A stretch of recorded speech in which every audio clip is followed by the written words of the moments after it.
What's up? It's your boy Carcino here. What is good?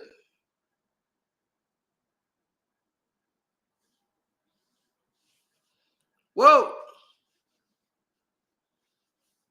High to the sky, up to the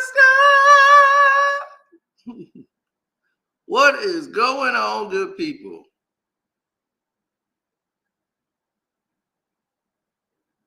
Oh, my Haitian brother Kenley up in here. What's good? It's like I was watching the Willie D video. Sorry to interrupt. Good morning.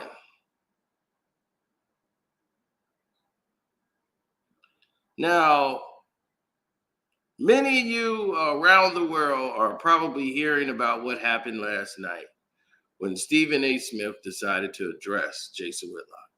I decided to get some rest. And the reason I decided to get some rest, because to me, I found out it was essential for me to be properly rested before I started talking about this subject. Because it's funny to see Stephen A. get so emotional when the person he's really mad at, he can't talk to. But this guy, he know he got to talk to, which is Whitlock. Whitlock really gets under his skin. And because they used to work together and be colleagues, they have a history. And he just can't stand Jason Whitlock. So you got two bug dancers out here performing. You have two liars that are out here performing. You have two people who suffer from the same inflictions going against each other. And one thing is funny is when you got two liars and two people with egos going up against each other, they're going to spew so much against each other that the truth just starts flying out like pieces. And you can see the truth just start flying out. So while he's eviscerating Jason Whitlock is eviscerating him. And both of them are revealing things that happened behind the scenes. A lot of things that I know that happened, and a lot of things that a lot of people in the press didn't know, and some things I didn't know. So, but it all aligned now. Now it's a full circle because there was a reason he wasn't back on Fox during the negotiation periods. And he chose to bet on himself, because that's what he said. And I was like, well, okay, that's cool. But now the way Stephen A. puts it, it wasn't him negotiating and betting on himself. They were moving away from Whitlock.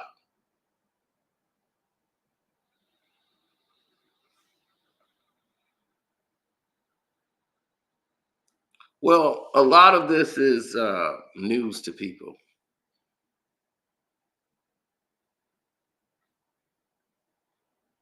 I got a fade. I did not get a fade. No. So a lot of this is news to people.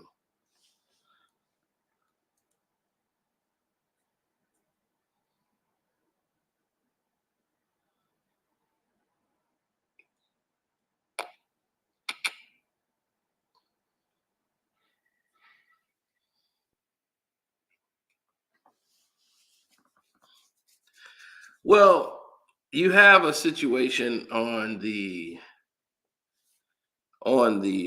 forefront that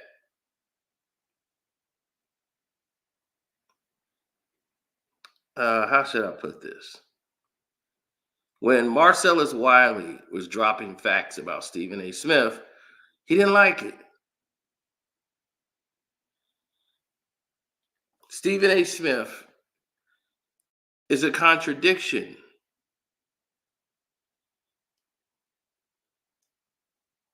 He says he could push the button on people on any time. He went on another podcast show and says he apologized to Kwame Brown to try to say, hey, I apologize to Kwame Brown.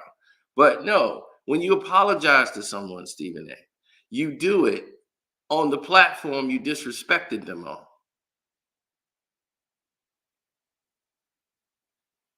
You disrespected this man for 20 years,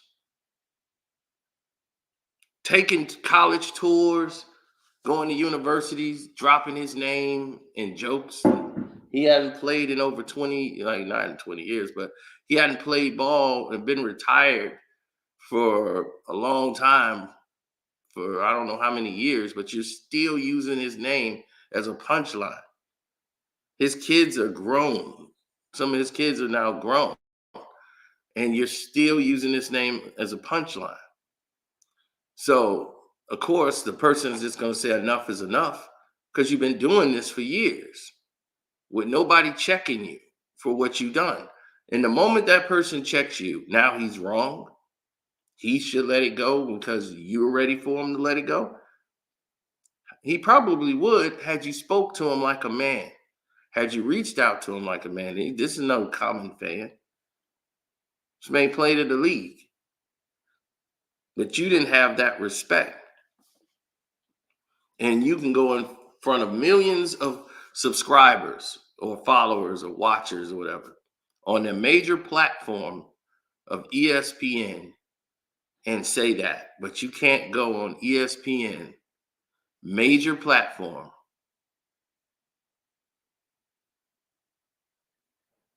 and say, I apologize. How hard is that, Stephen A? So the same ego that you cry about with Jason Whitlock, you suffer from.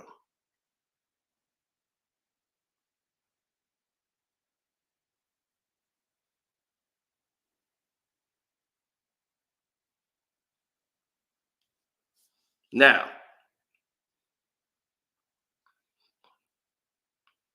oh, this is fun for me.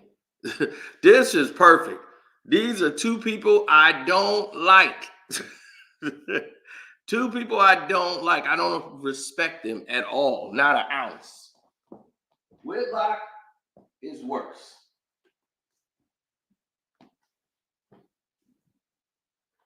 Whitlock is the exact epitome of white supremacy.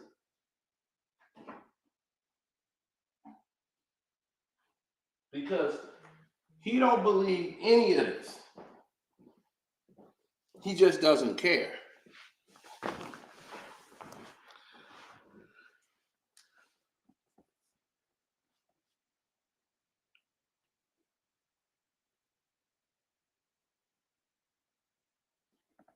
Jason Whitlock does not care. He's someone who's been teased his whole life for being fat, overweight, and he only got bigger.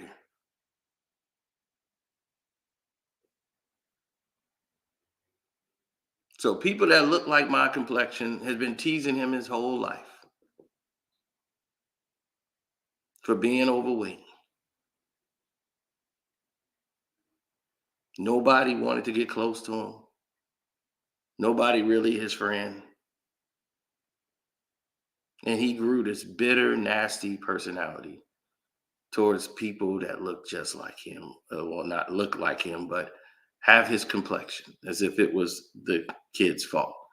So he hates, have a self-hate, and deeply rooted inside of him.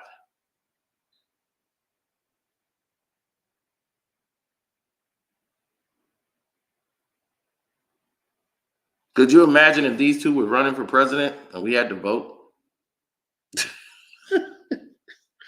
The country is doomed.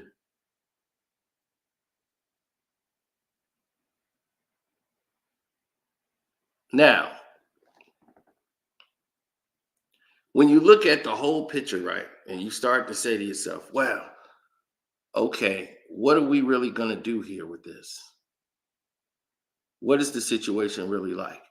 Well, Jason Whitlock has taken his writing abilities and his skill that he acquired in writing to just write trash about professional athletes, black professional athletes, completely trash them in the media. Waits for them to do something wrong or anything report comes out.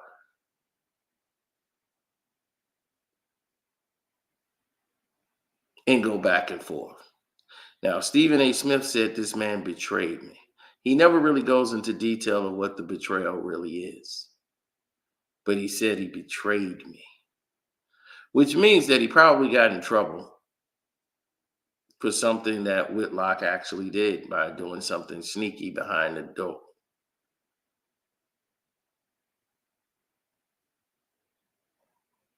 He would pretend to be your friend only to stab you in the back because he feels he's the smartest guy in the room, because he needs to have that for his ego.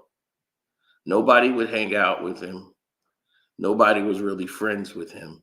Once the job was over, nobody said, hey, let's go to the bar, have a couple of drinks. He was left on to his own vices. So he chose strip clubs, where the stripper would have to deal with him. Then they play the audio. And shouts out to Ticket TV, who interviewed Whitlock yesterday on his show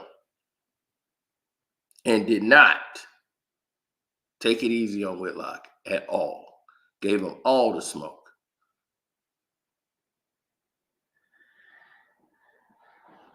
Told him flat out to his face what he was.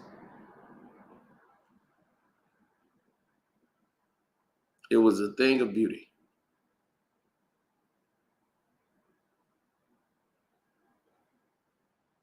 So, if you look at it from all angles, in all of its totality, what you're going to come up with? Something not positive.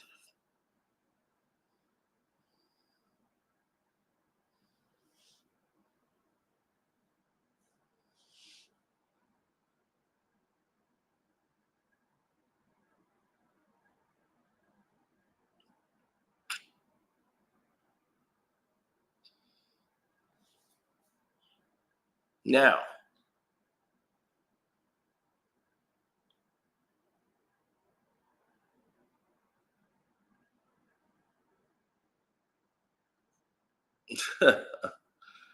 I don't think Whitlock is the fighting type. And Stephen A.'s been working out lately. So,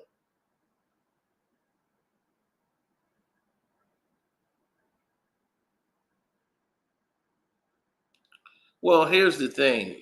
Stephen A., as I told you, when you get ego, you become blinded to your own ambition. Stephen A. Smith was live on television. It's on, you can go on, he can go on YouTube and see it.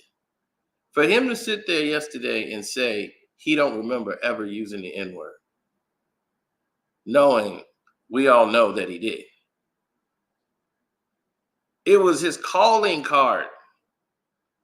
He would say after a phrase, he'd be, nigga, please. He would say it at the end of sentences. People have gone and found the clips. It's all on YouTube. So for him to say, I don't remember saying it, you would find a way to try to work that in.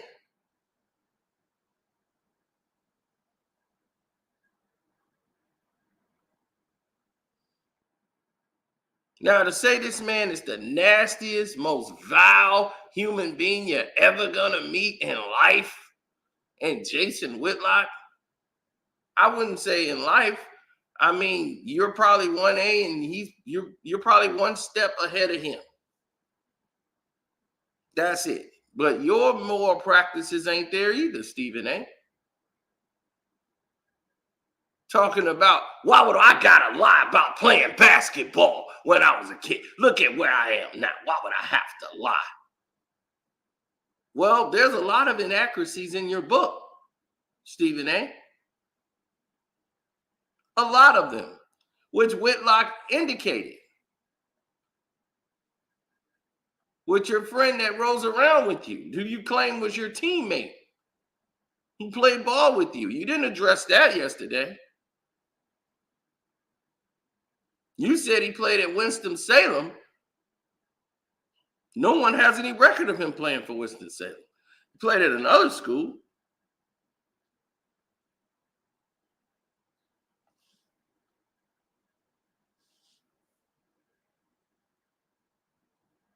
Yes. Tell us how Coach Gaines, the one you call your hero, who you wrote the article that got him fired, and everyone praised you for this article and they wanted you fired for it, but Coach Gaines said, no, don't get rid of the kid.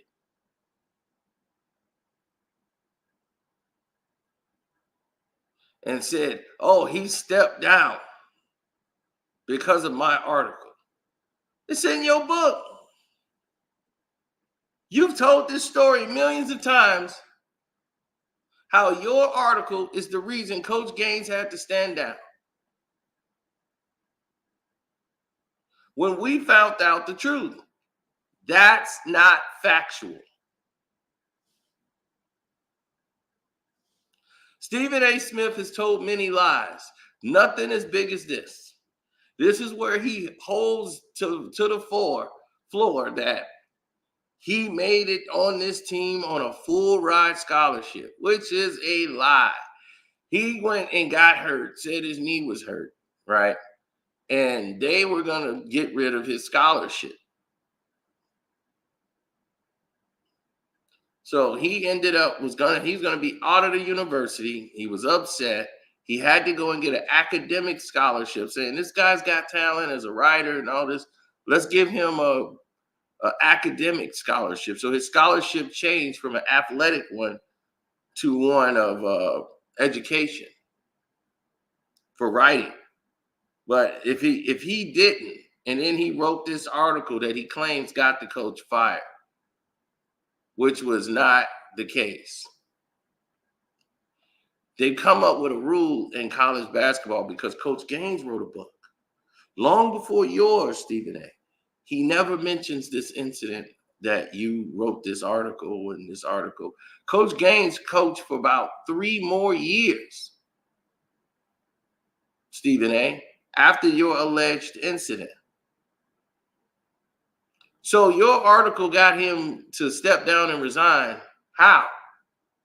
When he coached 3 more years after that article supposedly had posted. No one has ever seen this article. No one has found this article anywhere that he's talking about. It's funny to me that this article that was so monumental, that was like Shakespeare wrote it, no one has any record of this. Where is this article? You should have had that article framed. Where is it?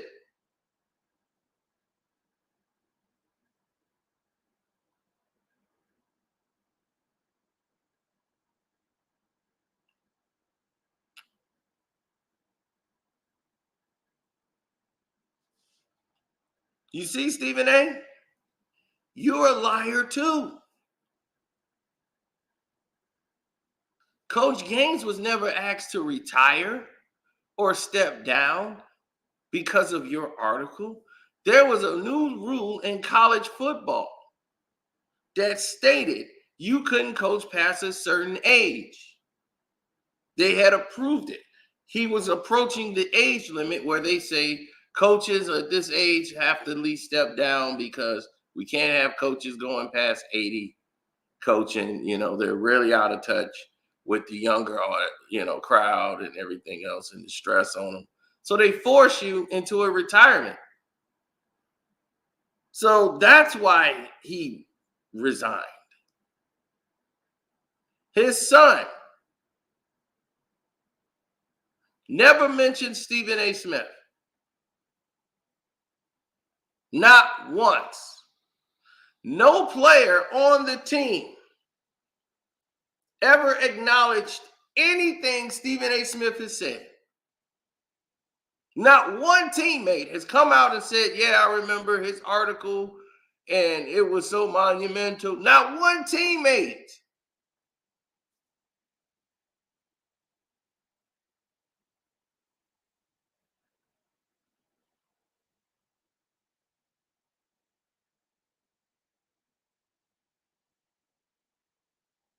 I'm serious, y'all. This is a man who is just as delusional as the guy he's calling out. He is a man that is in his own way, just like the man he's calling out.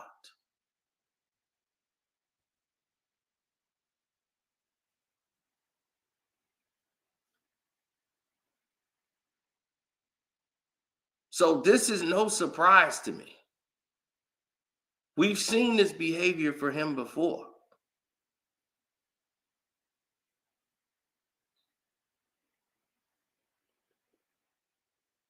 No shock at all.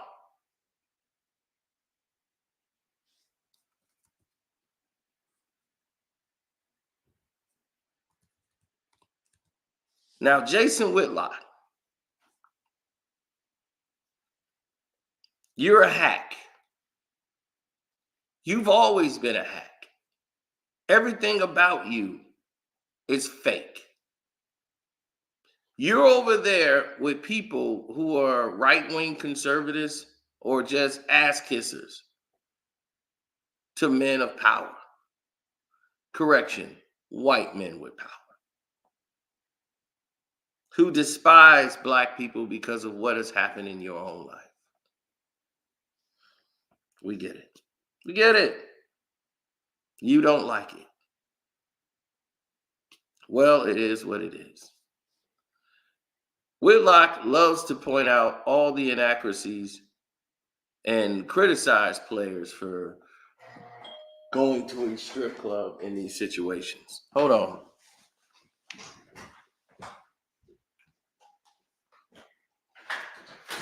Hello. Hey, what's up?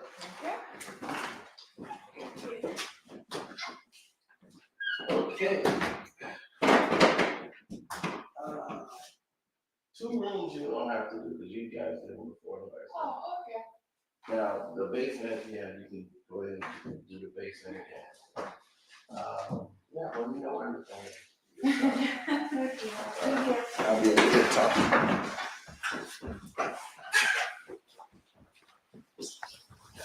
So,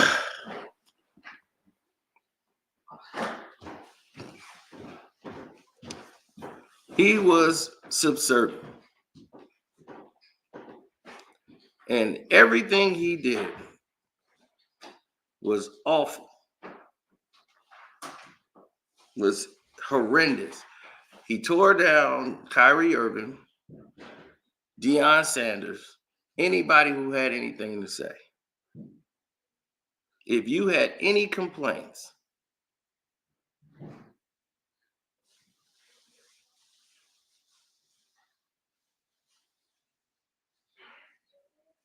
yeah, it's a cleaning crew.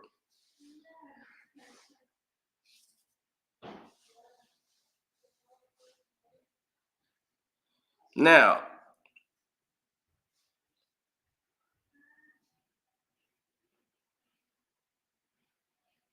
well, no, 17 to 18% of all of his material, nothing positive. It's all negative and tear down from Whitlock. And it's always African American athletes. When have he torn down anyone that was Caucasian, right? And when? Joe Biden. It's probably the only thing you will ever hear him talk about negative, because the right wing people are the ones that's paying him. He's another low rent. He's just slightly above Tommy Sotomayor. That's it. Both suffer from the same infliction. Stephen A. Smith, both got daddy issues. Stephen A. Smith got a daddy issue. So does Jason Whitlock.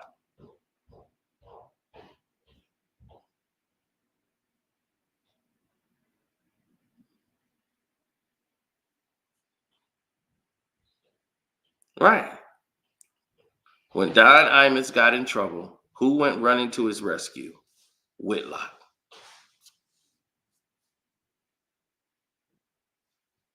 And it wasn't just that. I was mad at the NAACP, which proved that they're not for you. because those idiots went ahead and actually had a ceremony where they took the N word and buried it and said, can't nobody use it because Don Imus got in trouble for saying um, nappy head hoe.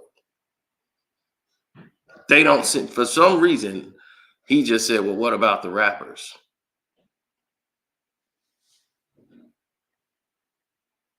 What does that have to do with what he did at his job?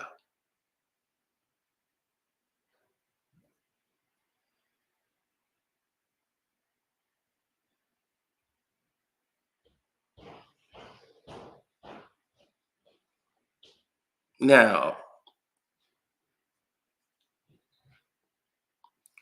Whitlock is a hack, and he went to being a hack because he wants to be on television. He wants to be seen. His writing was good at one point. He used to write good articles. They were engaging. So his writing skills are up there. Stephen A. Smith is not a great writer. He's right about that. I read an article by Stephen A. Smith, and it was one of someone who was trying to impress a professor. He didn't know how to approach the topic or make the topic even engaging. It was just allegation based and basically betrayal. So you said Jason Whitlock betrayed you. You betrayed Allen Iverson.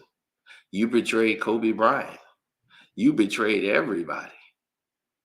Even Isaiah Thomas, who's done more for you than Michael Jordan himself, who you kiss ass and praise. Now LeBron James is the new person you kiss ass and praise. But we just showed how you used to feel about LeBron James when he was in Cleveland. Now that he's with the Lakers, what happened?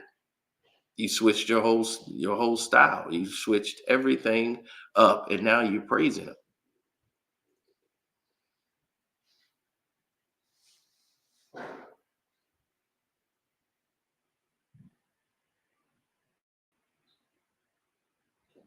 Of course, Whitlock does because he's fat and he's tired of sweating on relatively cool days. So because he's that weight, that size, he can't really do anything. He can't move, and he's seeing everybody else. These athletes get up and down the court, and these are the same people that used to tease him for being fat when he's a kid. He never grew out of it.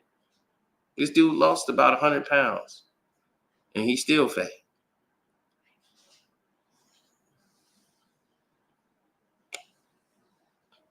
And for Stephen A to just come out and call this man a fat bastard and just keep cussing him out, you stanky, nasty. Look, I told you. They used to call him shit live. This dude would try to hold it and not go to the bathroom because he knew what was going to happen when he went to the bathroom. He was going to destroy it.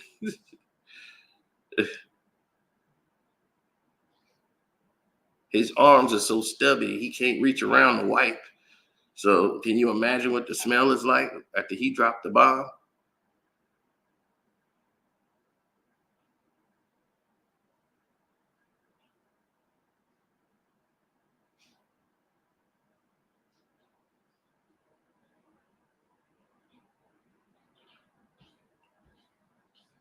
I already told you the story about the donut ring doo-doo stain up in the dog home toilet from old Whitlock. Right. Ticket does an interview with Jason Whitlock. And they was like, yeah, see, you can't get no interview with Whitlock. I don't want to talk to Jason Whitlock. I'm quite sure I probably could get some, if I wanted to interview him, I probably could. So a lot of people, if I wanted to interview, I probably could. I don't want to.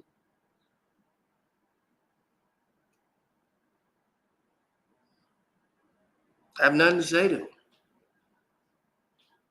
Ticket did a great job of interviewing him, so why would I need to talk to him? He said exactly what I probably, mine would have probably been worse if I'd have talked to him. I'd have probably said a lot worser things to him. But he was right there with it. Ticket did his job.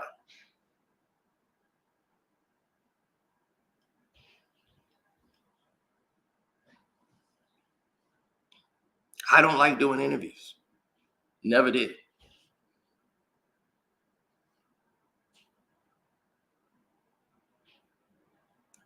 case y'all didn't know, I'm still listed as a journalist.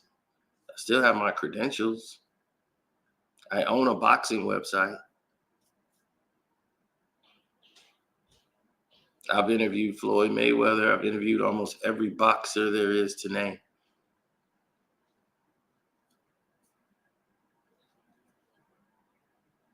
So I've written articles. I've written tons of articles.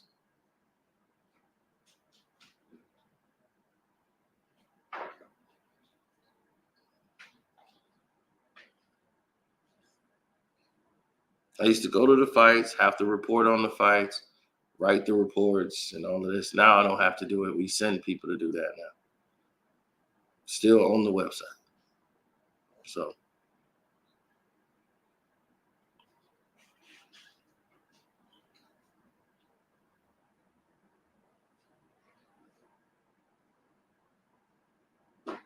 fat shaming is corny though. Yeah, but he knows that's see, this is the thing of two people that know each other. The reason why he's saying it so like that, because he knows that messes with Whitlock psychologically.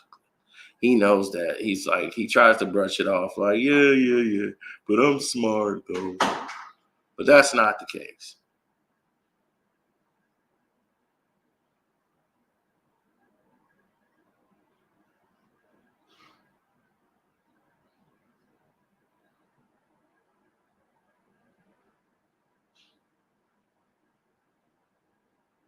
Well, he did lose weight. He used to be about 200 pounds bigger. He lost about 150 pounds and he still is big. You see, here's the thing. He didn't have the look for television. This is why ESPN didn't want to have him on the show anymore. See, Stephen A. Smith was trying to tell you in the slightest way without really being disrespectful, but that's the reason why he wasn't on TV no more. He don't have the look for ESPN.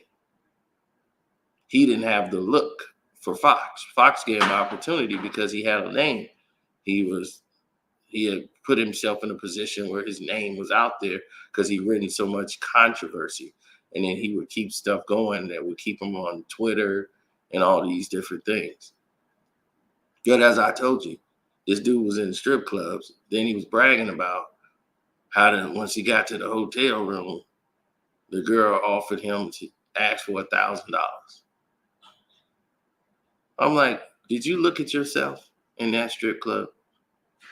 You lucky she ain't asked for $3,000. Did you think?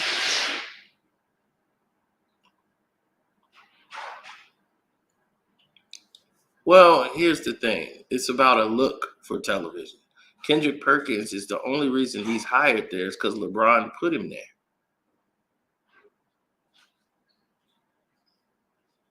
That's the only reason he's there.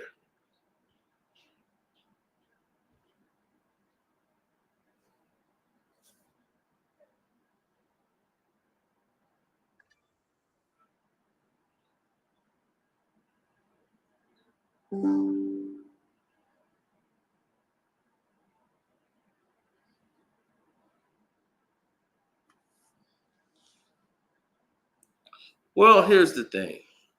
This guy said he did not get fired for Fox. That's true. They just didn't renew his contract.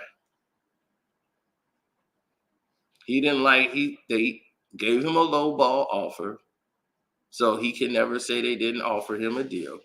But that was meaning to F off. From the people I've spoke to, they told me that's exactly what the case was. They were moving away from Whitlock. They had so many hateful comments come their way.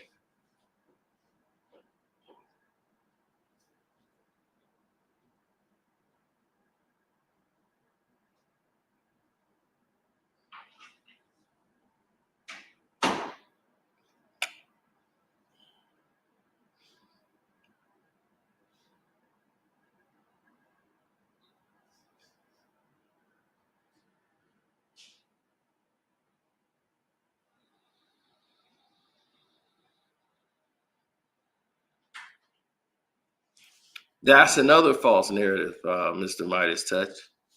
It wasn't because he wanted to get his own platform. That's what the story Whitlock put out. He got fired by ESPN twice.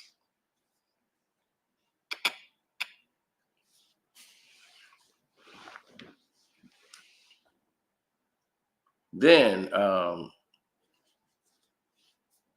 he didn't re-sign with the deal because it was a low ball offer, which meant you either gonna come here for the real Lolo or walk. Their deal was what they call insulting. And he said, I decided to bet on myself and get my own platform. No, it was his only hope. It was his only route to go. He had no choice but to bet on himself. Because if he was to accept that deal, it would be an insult. So it was them telling him goodbye. And they were moving in another direction.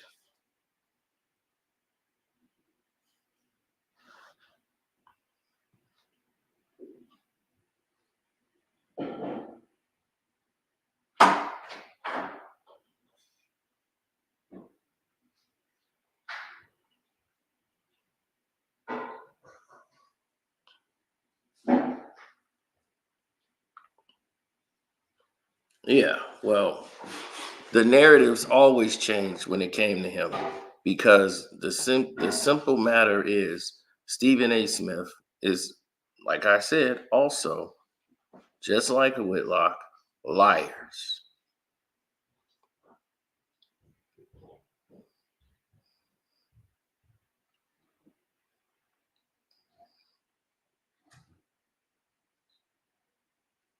They can't help themselves. You see? He shows an article from Deadspin that's taking shots at Jason Whitlock.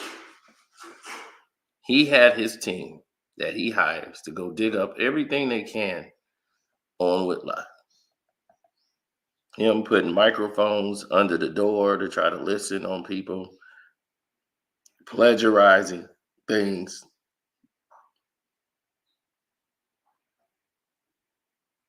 And mostly it's jealousy. He has a deep, he's got this beluga whale, this black beluga whale thing going on for himself. But he is someone who hates himself.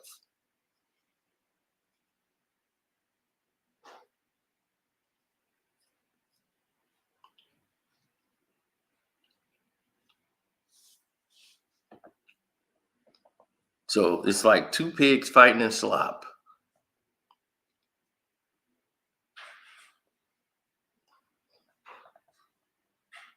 Stephen A has more money. He has better suits.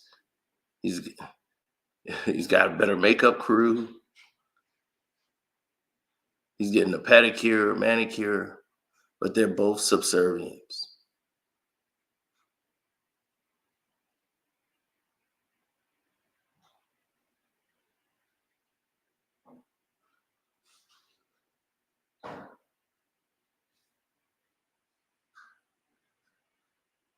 No, it wasn't Whitlock. That was Rob Parker, not Whitlock, that got in trouble.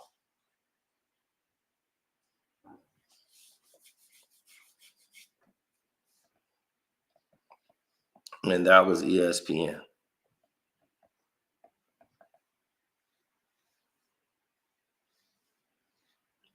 Now, if you look at everything in totality, like I told you with Stephen A. Smith, he acts like he's ironclad, he's bulletproof, he's bragging about his book and what it sold. And your book is full of lies. There's a lot of inaccuracies.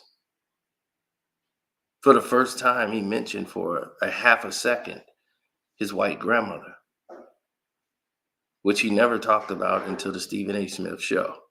So you actually mention your white grandmother in your book about your life called Straight Shooter for less than one sentence. Your mother was mixed. White mother, black father. That's the extent that you mentioned about your grandmother or your grandparents until you got on your show. Once I put out the video to expose, you had a white grandma and black grandfather, who you never talk about your grandfather, who was black. You only spoke up for your white grandmother.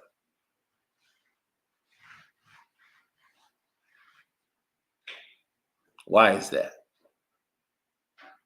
When did this happen before? On the same network with just a female, Sage Steele.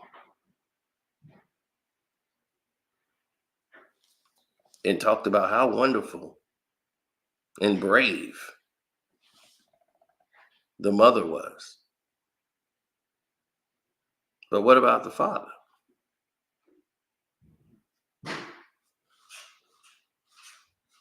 Your whole book, Stephen A., is about a boy scared of his father.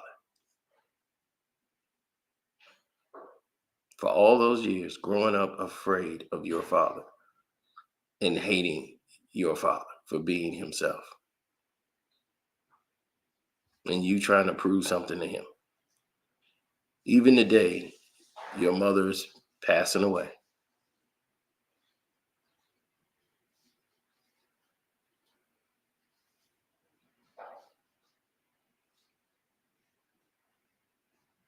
And there's nothing anybody could do about it. You don't even have the audacity to talk to your father the right way. You would sit down and watch the game for him. You sat down and lied for him to your mother. The only time you said you ever lied. And she caught you in the lie. And she was so disappointed in you.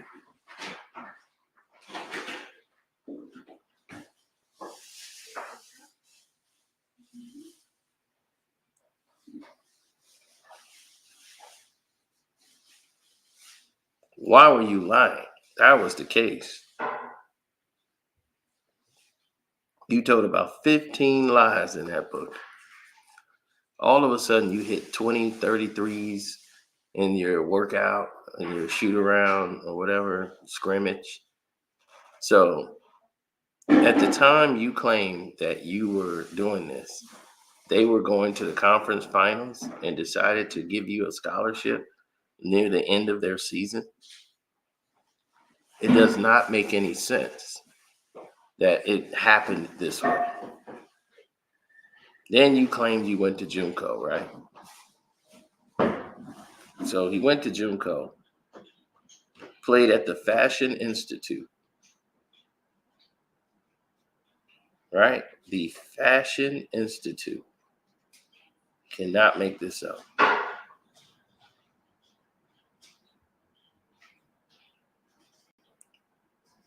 Their basketball program, and he scores 27 points against them.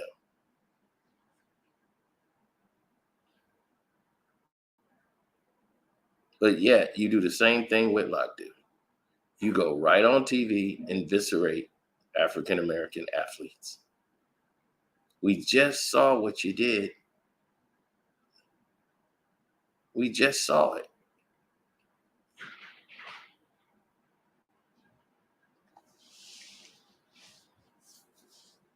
We saw what you did to all your other colleagues to get ahead when everybody tried to support you, when they should have threw the support to Scoop Jackson.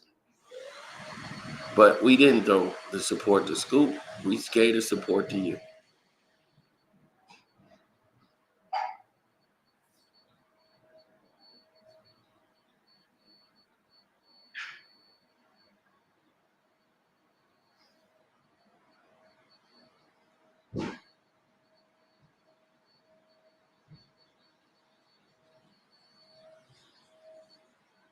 Right?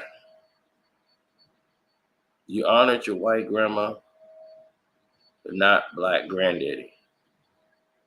Who was more at risk of being harmed?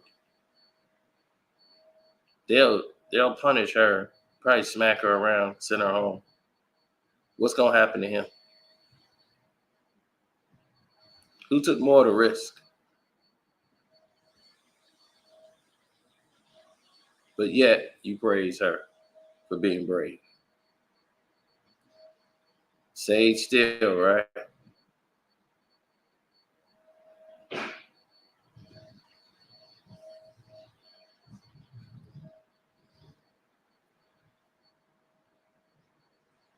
Like I said, we've already seen the smoke and mirrors.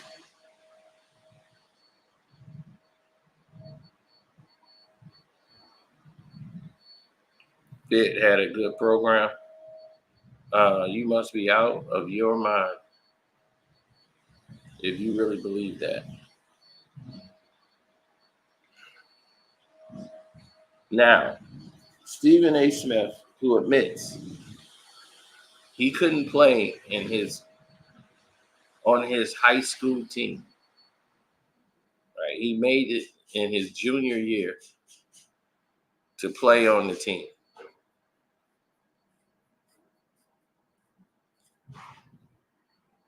And then after playing like about 2 games, he ended up getting suspended because him and a teacher got into it. It's in his book. Now, when he goes through his athletic career, and he's mad that his father didn't come up there and take his side. His father came there and said, "What'd he do?" "I already know it's you. I know what you did." His father didn't believe nothing he had to say and took the teacher's side. So he just really despised his father. His father told him many times his oldest brother, that was his son. Stephen A. looked at him with complete disappointment.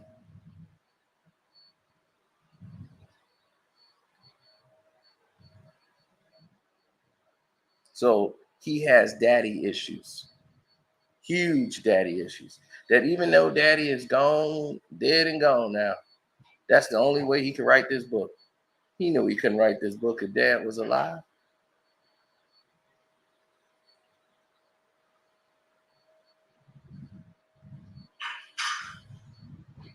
Because he grew up in a house where his brother wasn't living there no more. He was raised by all his sisters and his mom, the baby boy.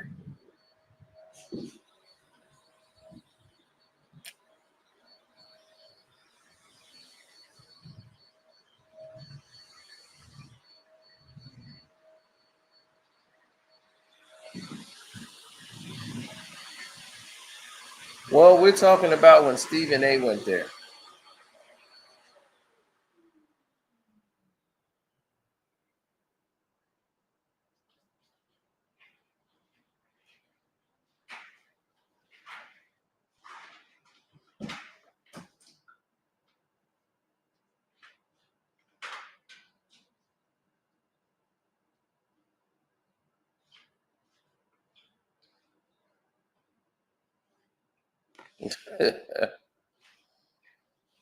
Is he a time traveler or something?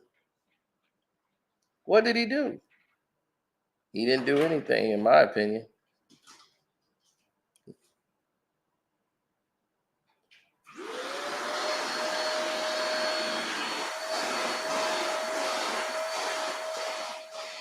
Right.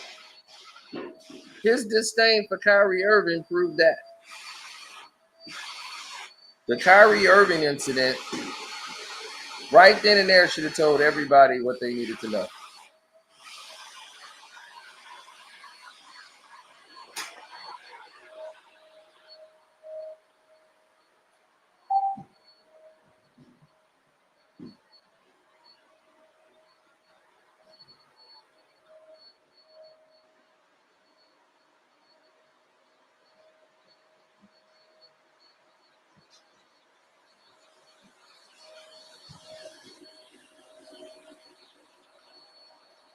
Why would you assume that and say something so ridiculous?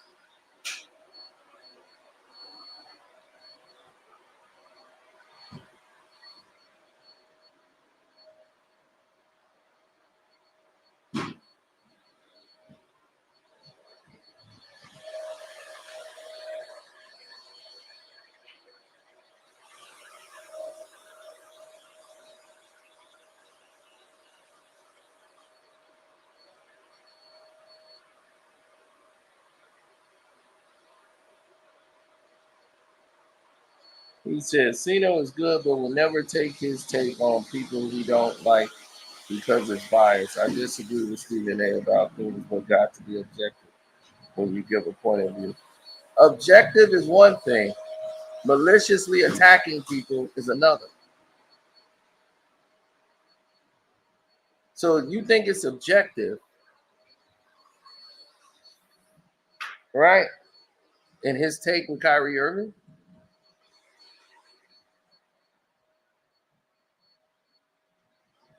When you don't give Kyrie's side to the situation whatsoever, saying Kyrie should be on the court playing because you think he should be getting paid because of how much money he's making. When the man in the whole country don't know anything about this thing that didn't shut down the entire world. Everybody's on lockdown. The whole world, for the first time, and anybody can remember in their whole life, this has ever happened. And this man is not supposed to care about himself. And he did not say he wasn't playing. He said he wasn't going to put anything in his body just to play basketball. You're not going to make me do that. When there's other people who chose not to do that, who's allowed to come to New York City and play. And then he said, well, it's New York law. You got to do it. That sounds like being forced.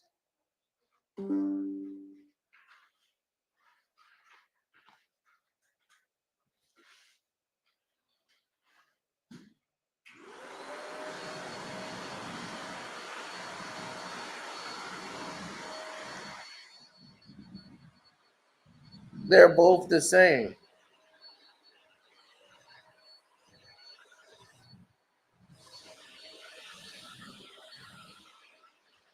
They're both the same.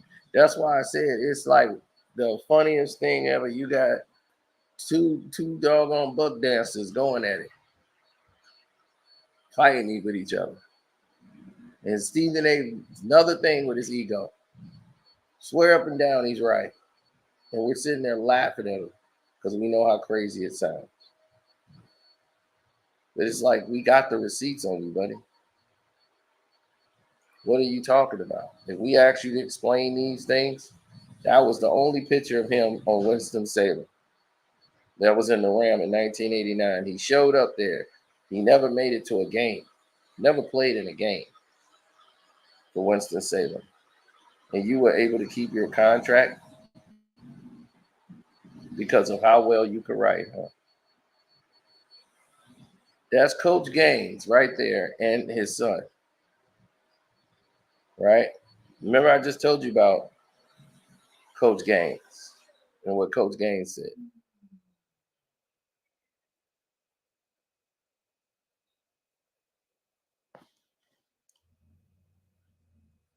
Look at him. He was a second father to me. Ask anyone who knew the both of us together. People need to know what they talking about. He was a second father to me. That's what he said about Coach Gaines. He was a second father to me. My late coach, Clarence Big House Gaines, never failed to remind me of all of what he meant to the sport and to the world. That's what he's saying. See?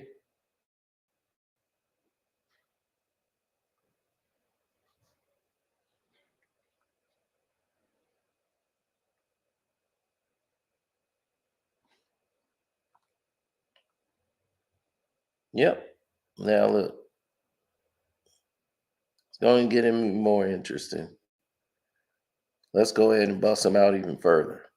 This is the grammar school team that he claimed he couldn't make. I mean, the high school. I think this is the grammar school because he went to Edison, right? This is the Far South team. So that's the Edison Far South team that you couldn't make.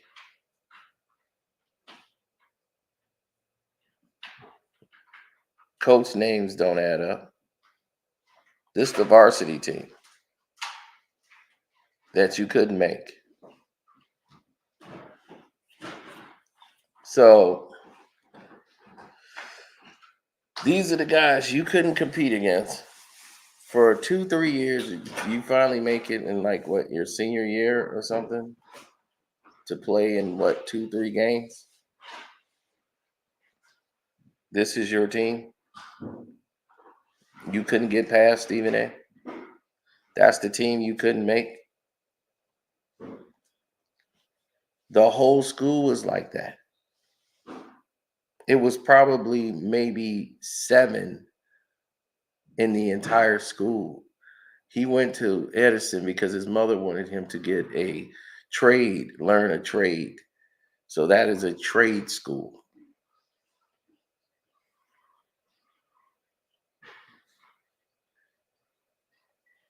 And he couldn't even make that team.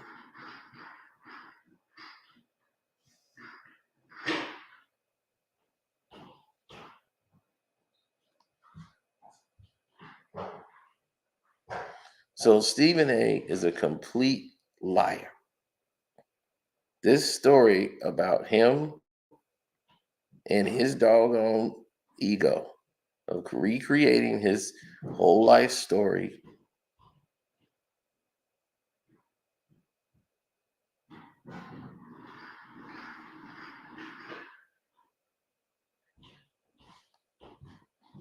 Casino already bust you out.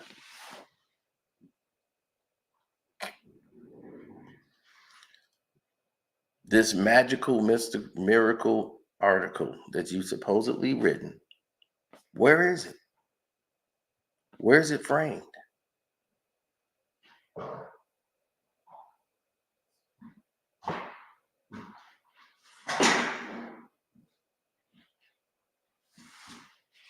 Where is it?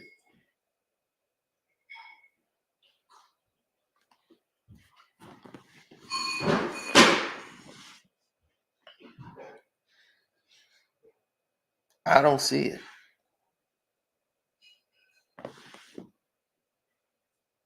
We're going to go back to Coach Gaines and his son.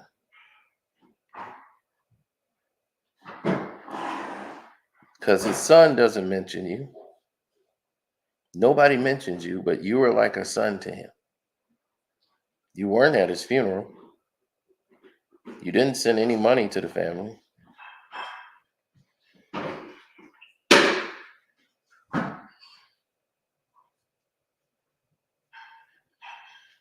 But Coach Gaines was like a father to you.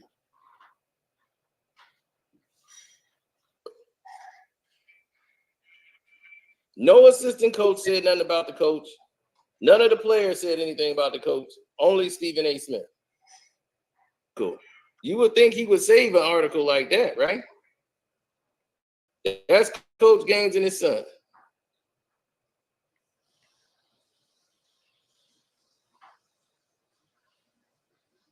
Going to a game.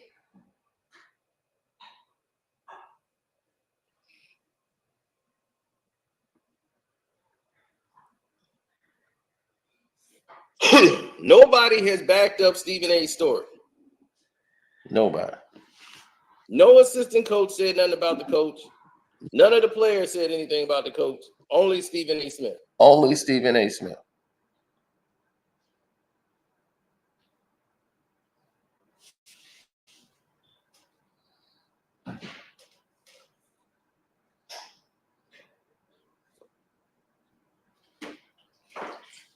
Let that sink in. No one had anything to say about Coach Gaines except for him. According to Stephen A., he got the coach fired. The coach never got fired. He retired because of a rule in 1993 that said that if they're 70 years of older, so he stepped down and retired 3 years later because he was at the age of 70. They had put a new rule in play. So he stepped down 3 years later. Stephen A. is the biggest cap artist in the world.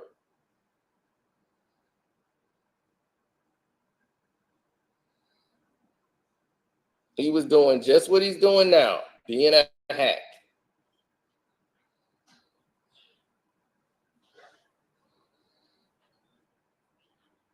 So, as you can see, it's like the pot calling the kettle black. You have two people who are identically the same. One just has a little bit more tact in how he does it in Stephen A, where Whitlock doesn't. One thing Stephen A said that was completely true. Everything he said about Whitlock was absolutely on the money. Absolutely on the money. Everything he said about Whitlock was 100% the truth. But so is everything Whitlock said about him. If you want to know the truth, you put two liars in the room. Oh, they'll eviscerate each other. And then you'll learn the truth about that other person. And then you'll learn the truth about that other person that he's talking about. Because all they're going to do is keep telling the truth about each other, going back and forth.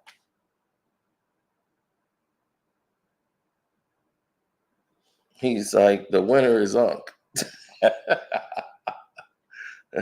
That is true. Those are the ones who won.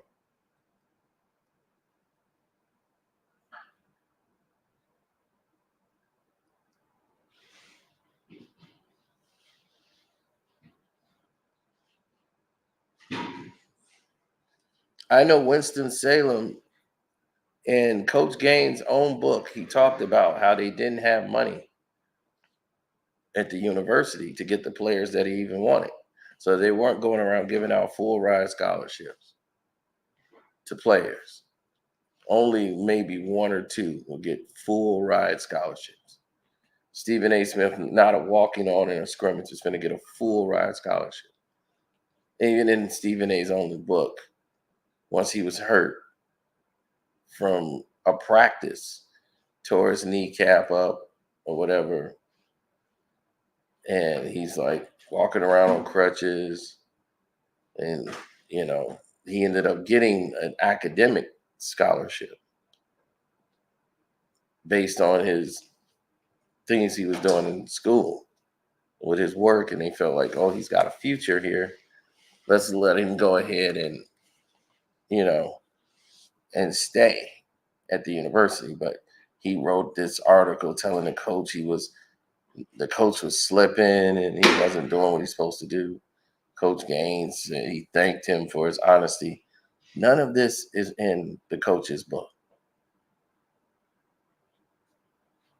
You would think with someone of Stephen A.'s stature, when Coach Gaines wrote his book, when it came towards the end of his career, this miraculous cartoon story of Stephen A. would appear in the book.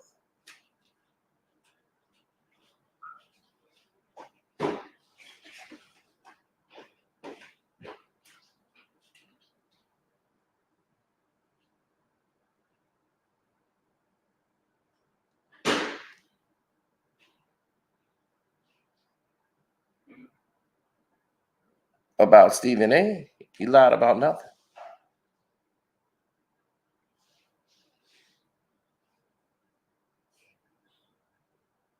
Except for the part about Stephen A. Smith's writing was subpar, which it really is, what it was compared to others that worked there. I've heard others complain about his writing. It was not to where he's like Pulitzer, like he makes it out to be. When he was writing, he was much more of a, wasn't polished. They have editors that help him.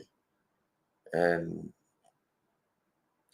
with the quotations, commas, periods, and all that stuff. So, yes, Whitlock is a better writer than him. If they want to have who's a better writer, Whitlock is way better writer than. So you can't see what Whitlock looked like if they had written those two sit down and write an article. Whitlock article would be better than Stephen A's, and I think Stephen A. will attest to that. He knows that he cannot outright Whitlock. That's something he can't do.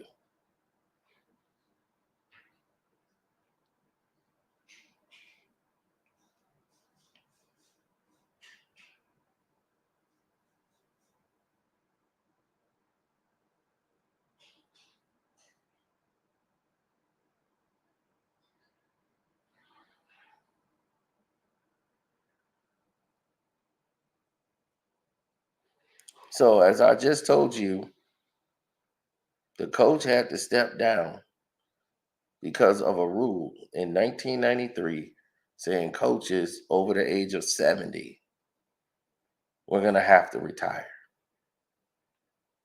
Now, I think they've reversed that rule by now, but at that time, in 1993, they made that a rule.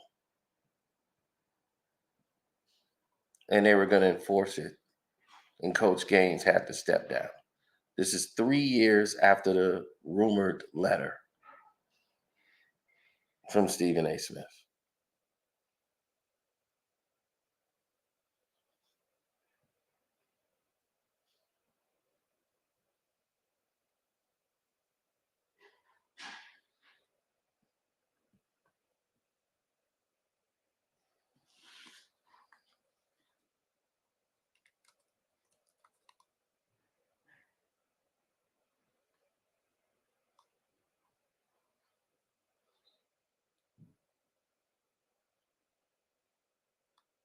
Mm-hmm.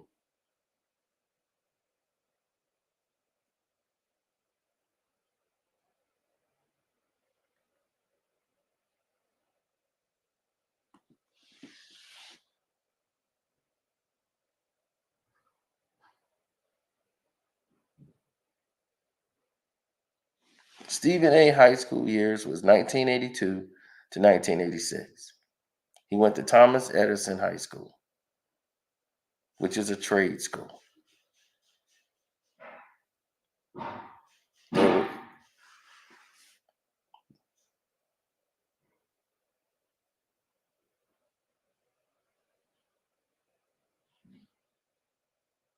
It was about maybe 7 blacks in the entire school.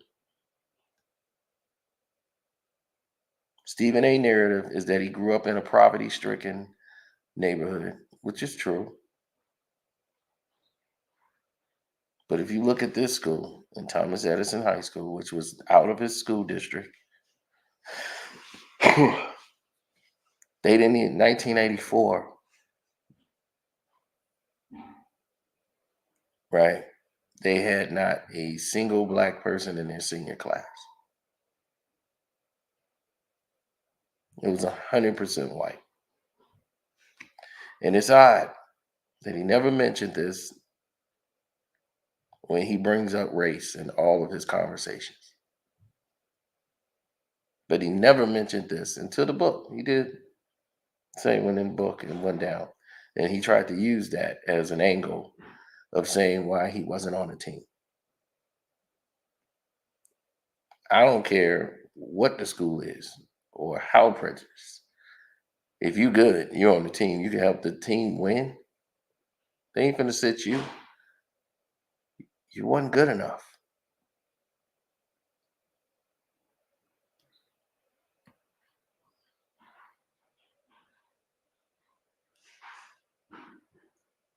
It was his junior year, and he said he didn't make the team during his high school tryouts because of a lack of developed skills.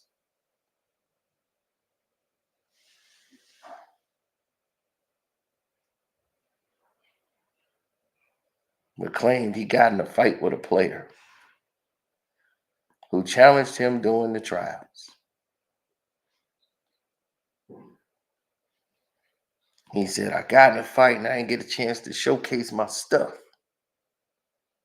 So it was the senior year he got a chance to get on the team. Then he claimed, oh, a teacher lied on me.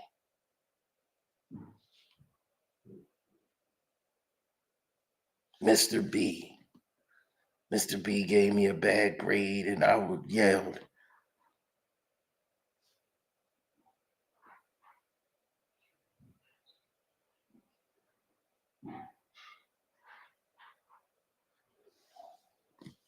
His major was electrical installation. That was his major.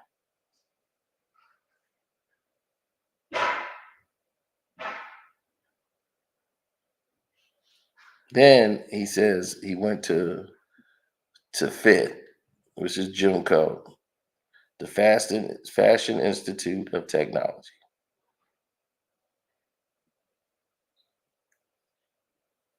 in the 80s.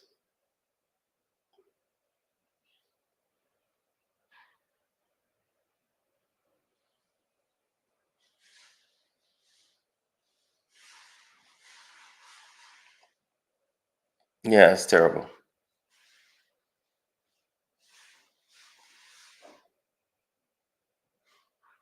How do you crack a kneecap? Well, have you seen Stephen A. walk? He doesn't seem like he's very athletic.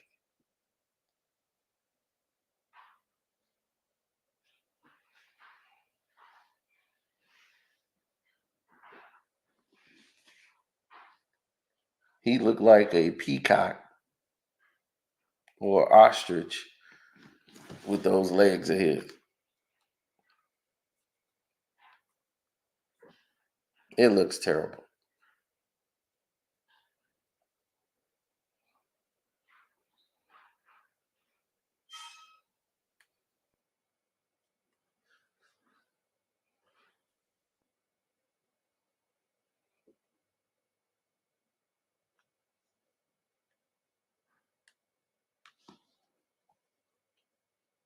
No, not really. I never saw it as that. Let's put it that way. Me personally, never saw it as that.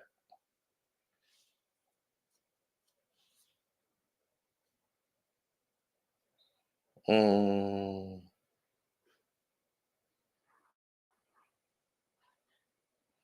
you said so. Jason exposed Stephen A. Smith about the book. Stephen A. had receipts on Jason, so they're even. Unc said it right on his nightcap. Stay in your lane and leave me alone.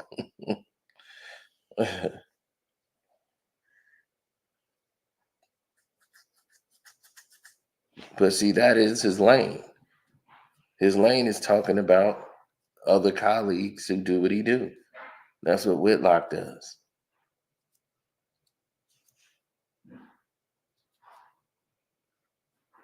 Now he just got exposed because he be on these crazy websites and him trying to exploit ESPN blew up in his face just a week ago when he was like, look what kind of advertisement comes up on ESPN, knowing that there's a banner ad that's based on your cookies and your search engine.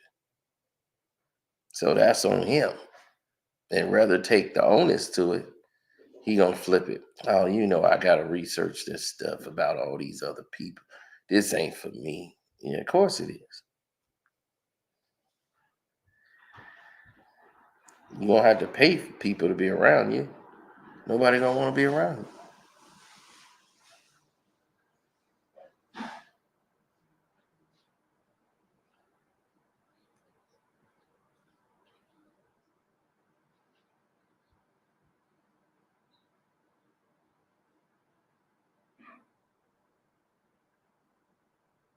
I told you.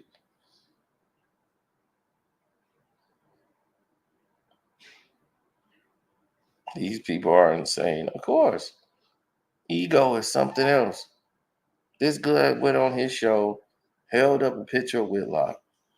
What you think that was gonna do? He exposed the black beluga and got Whitlock with them jagged teeth of his, caught him in a lie when he said you wanted me to work with you. I can't write, but you wanted to hire me to work for you. And he couldn't get any of the black folks to work for him because they thought Whitlock was egregious.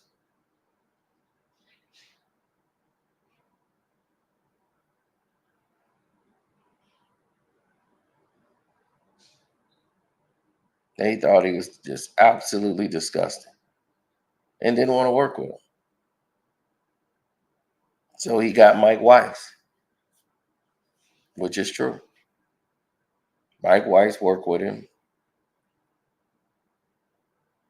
but they were supposed to be building a website for black culture, right? Why would any of these people be any voice for black culture? Any one of them. This man said, I wake up every morning thinking about how to make my bosses more money and how can I get a piece of it.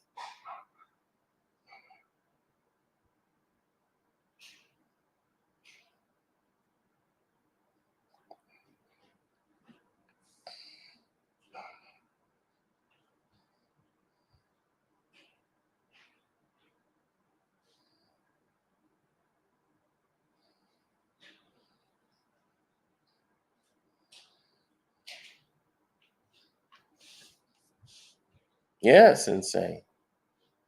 Makes no sense.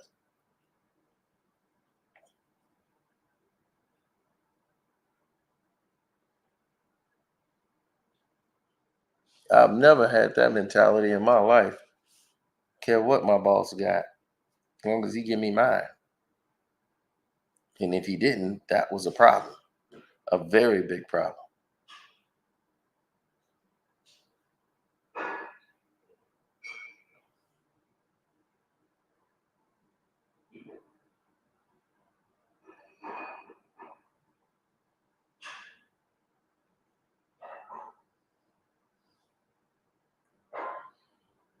What do I think the Bears would do? The smart thing would be getting rid of Fields, but the city is stupid. So the city is like, we want Fields. We just had to fire the coordinator, which they did. Lou Getsy's gone. So that's the problem, right? Okay, Lou Getsy's gone. Well, you got rid of the coordinator. So what happens next year when Fields got 90 yards passing? What's going to happen then? I guess the coordinator again? Or you got someone who can't, be the quarterback.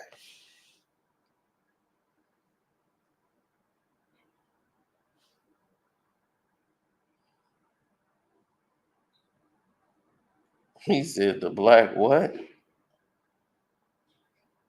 Oh, there's the black beluga. Like, you seen a beluga whale? This is the black beluga whale here.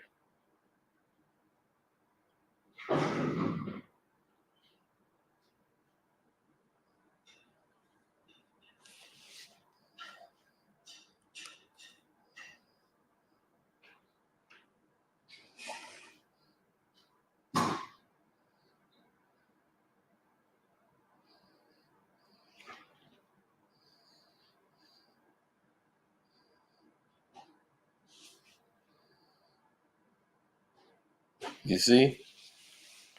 You see that right there? That's the black beluga whale.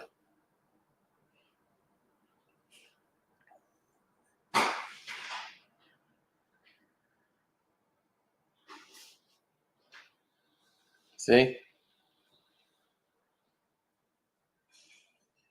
Beluga.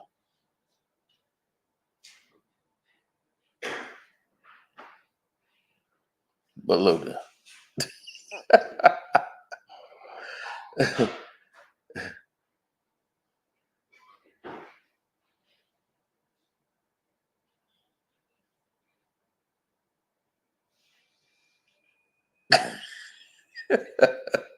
Same thing.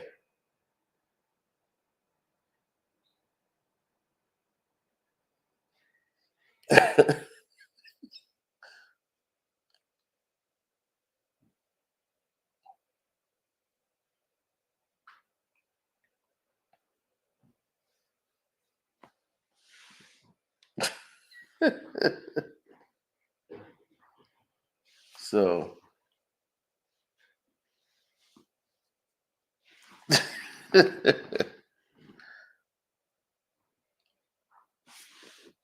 oh my goodness.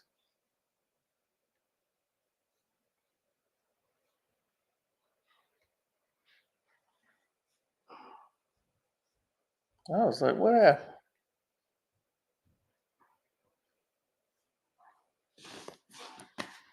So no, Julius wanted to know. He said, black what? He said, when he see ribs.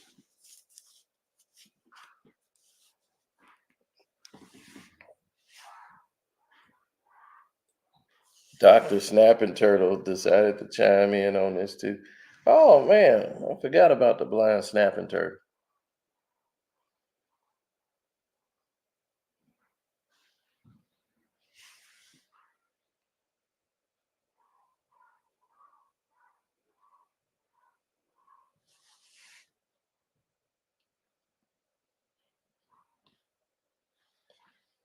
Nothing too much. I wouldn't. I would hope not.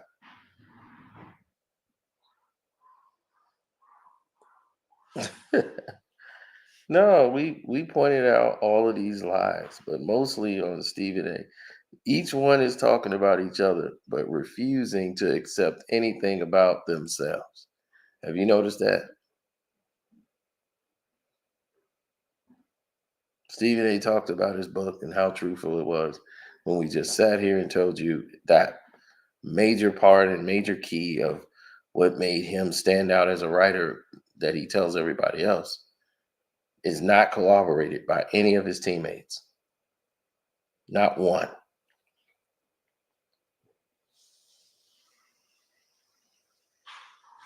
What makes it even worse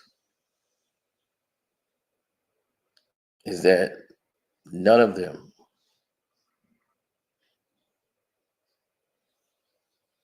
are remembering anything.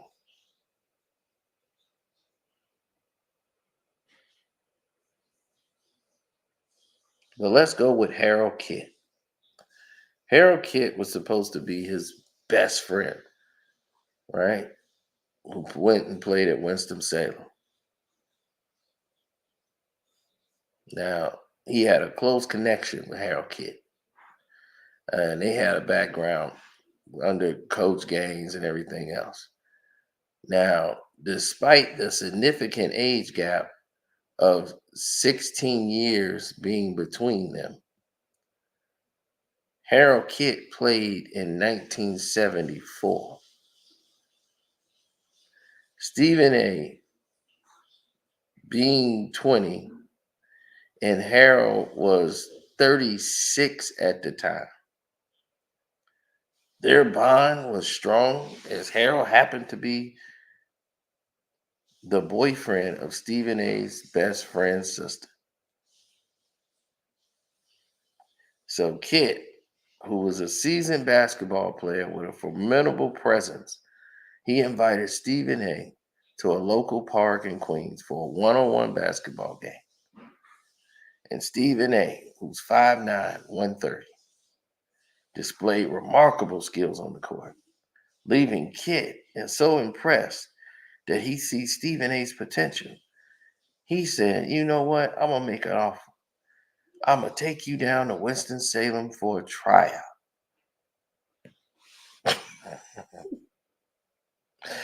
And this is going to open a new door of opportunity for you.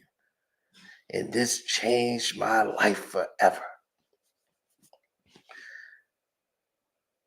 So you and this 36-year-old man, this guy's 16 years older than you, get in the car and you drive from Queens to North Carolina to meet Coach Gaines.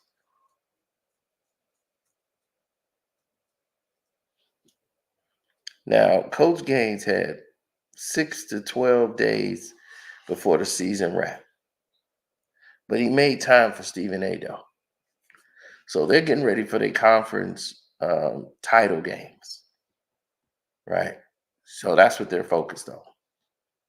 So while they're getting ready for the conference title games, they said, "Well, let's see what this kid got."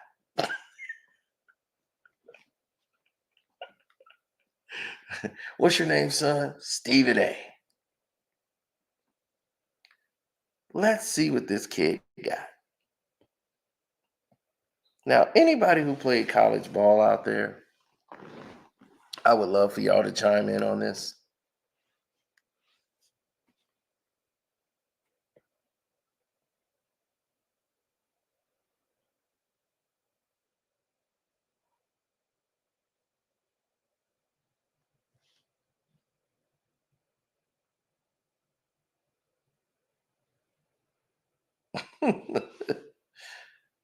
I mean, it's almost laughable at how bad this is. Now,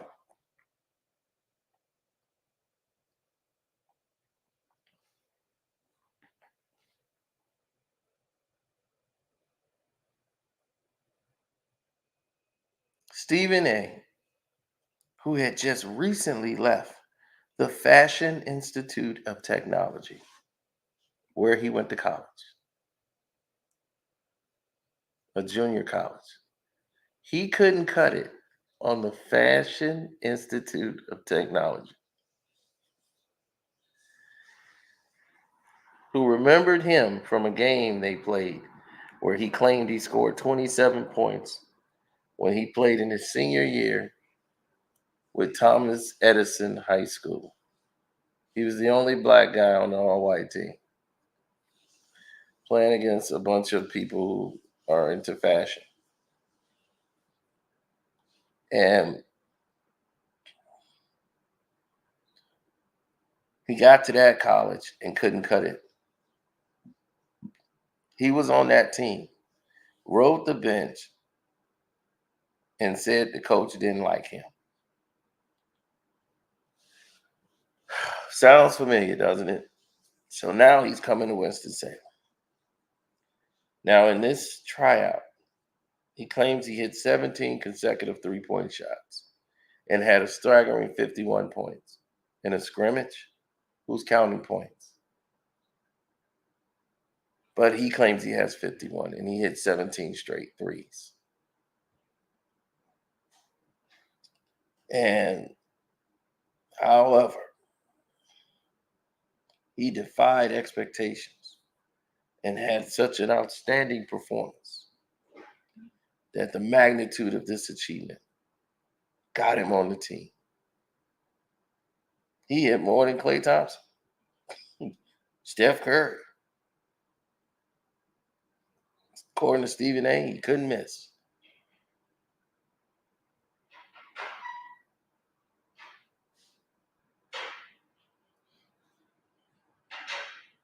Everybody was shocked and awe.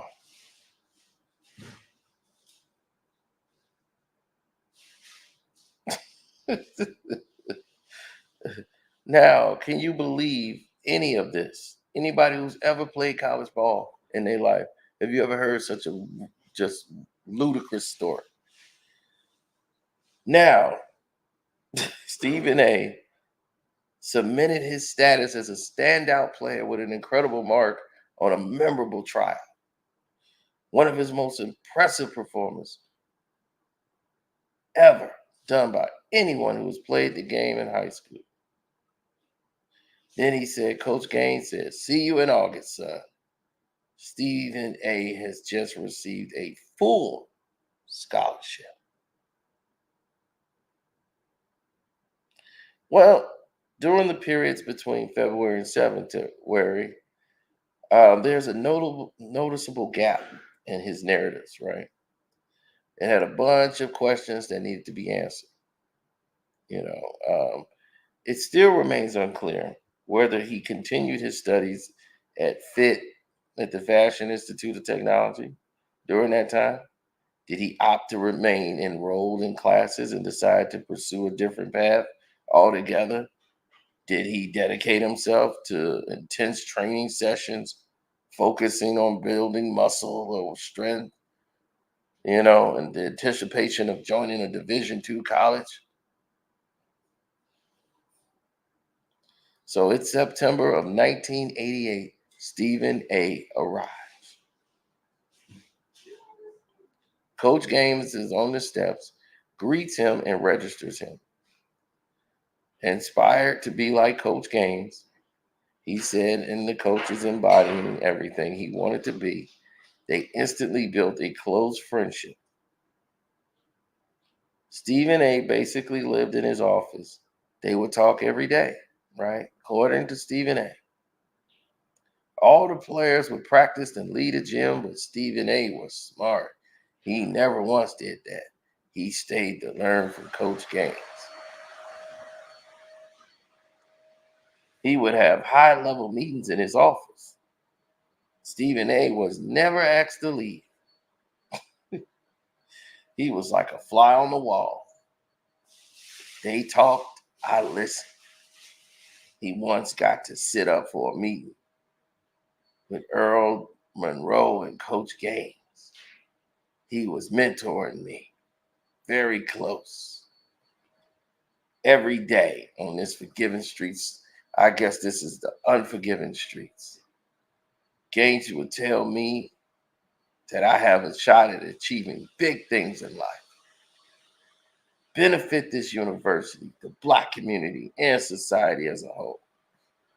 We would discuss politics, social issues, and basketball. He was fearless with the establishment. We would go every day, 30 times my age.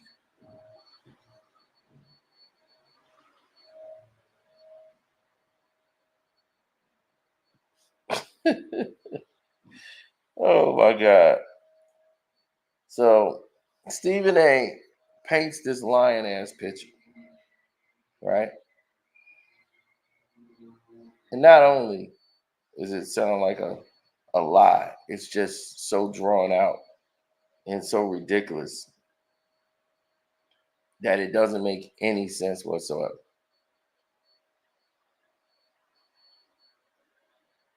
So why are you like listening to this crap that he's spewing? He goes in here and he's talking about his future and all this, but at one point he said, and it pained the coach to see him hobbling around because coach knew he could still ball. Stephen A was moving around like someone 30 times his age. Stephen A went to say that the aches and stiffness in his knees prevented him from playing and practicing. He felt even with bad knees, he was better than most healthy players. At this point, I think it's fair to ask the question, how is that only 5 months earlier? He was able to score 51 points on 17 threes in a row, and now he can barely walk. So February of 1989, the career-ending injury. His knee exploded 3 months into the season. This happened in a scrimmage game, a practice game. So in his book, he says he took a pass in stride, sprinted up the court on a fast break, and tore his knee up. He heard a pop, like someone had jumped on a bubble wrap. That's how he put it. Pain shot up his body. But this is somebody who had one injury and quit altogether. But yet and still,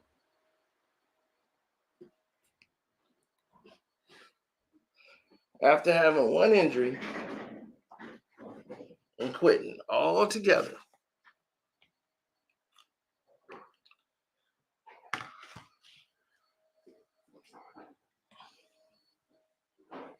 what did he do? What did he do? He went to criticize other athletes when they get hurt, telling them, oh, he could play, right?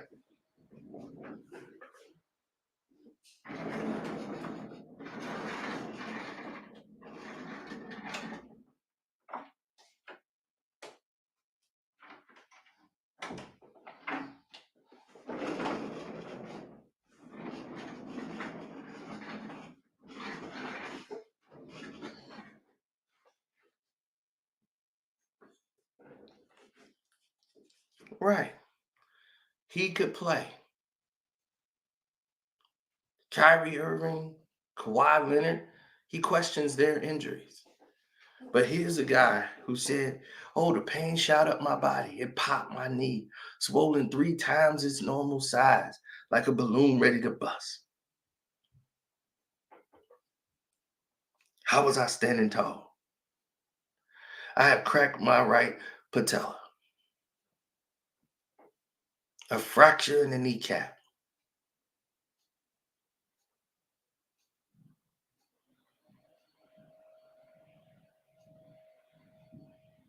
This is from long-term stress on the knee. All the jumping up and down and hooping. Given my health, my age is highly unusual for such a non-contact play to result in a deliberating injury, preventing him from playing again ever. Typically, it will take several months at the most for the bone to heal and regain normal knee function. What's strange is that Stephen A., at 50 years old, and his knees looking great. This was such a serious injury. His mother drove 10 hours from Queens to be with him. They met with the doctors. It was so bad the doctors could not guarantee that he'll be able to walk normally again or play basketball. He could see the scared look in everyone's eyes. From a cracked patella in your kneecap? He underwent reconstructive knee surgery 4 days after the injury. He was told that 8 months of rehab should be expected. This was around the end of February 1989. He hobbled around campus, working 2 jobs, camp counselor for the Boys and Girls Club from 7 a.m. to 4 p.m.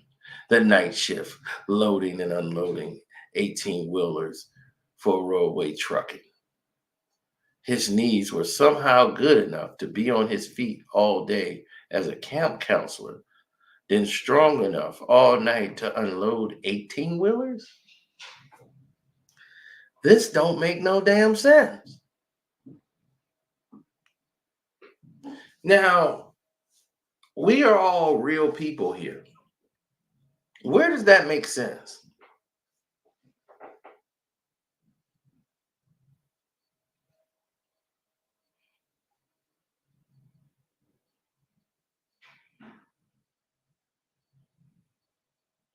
Where does that make any damn sense? It doesn't. Hit the like button, good people. I know y'all just got here.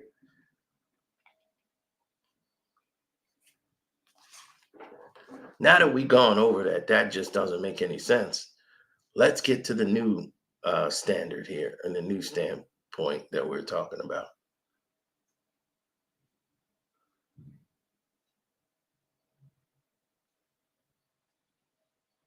Because we want to make sure that people are getting the full gist of what we're talking about here.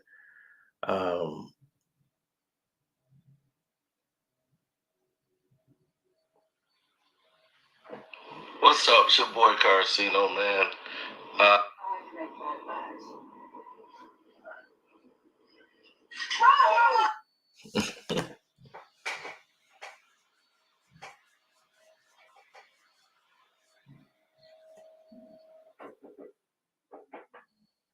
No, it doesn't. It doesn't really matter for a lot of people.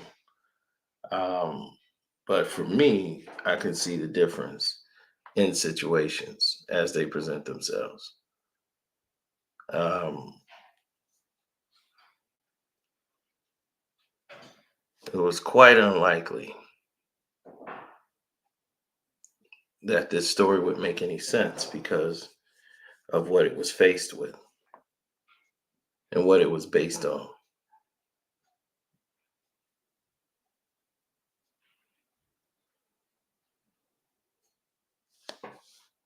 I found it quite unusual, to say the least.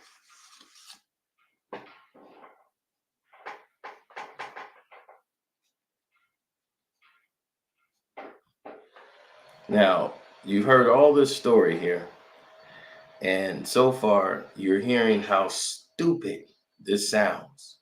A man who cracked his knee so bad that he's unloading 18-wheelers. This is according to him. Now he entered a new obstacle, right? His mother insurance covered his knee surgery. They refused to cover his rehabilitation unless he left college and returned back to Queens. He informed the coach that he would be departing in December of 1989. Gaines reacted angrily, labeling him a quitter. This reaction seemed to perplex him. Stephen A. never had the opportunity to play a single game and was dealing with a severe injury that required time to heal. Gaines viewed Stephen A. like a son, so maybe this was a disappointment for him as opposed to anger. He made the journey back home and devoted himself to 3 weekly rehabilitation sessions for the next 8 months. However, here's the questions we got, right? What about his academic responsibilities? He was now absent from college for the entire spring semester, yet no explanation for his absence. This brings us to August of 1990, but here's where nothing of this stuff adds up. Just a month into his fall season of 1989 semester, he claims to have driven from Queens to North Carolina to inform Coach Gaines of his intentions to return. One would naturally question, why didn't he just make a phone call in advance? What was you driving up there for? Right?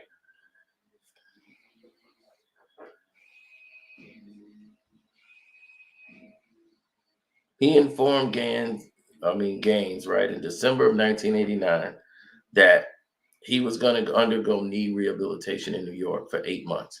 He finds himself back in September of 1989.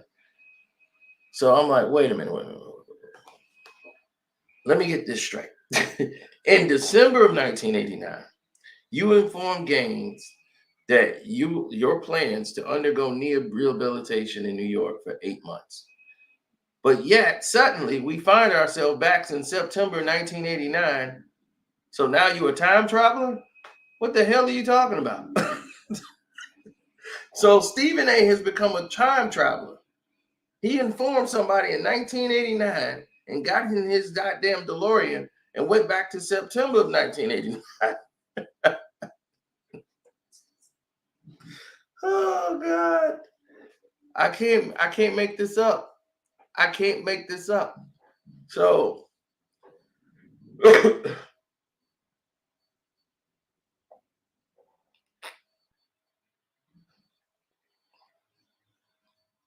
so when you sat there and said, how you gonna call? Why would I lie about my book?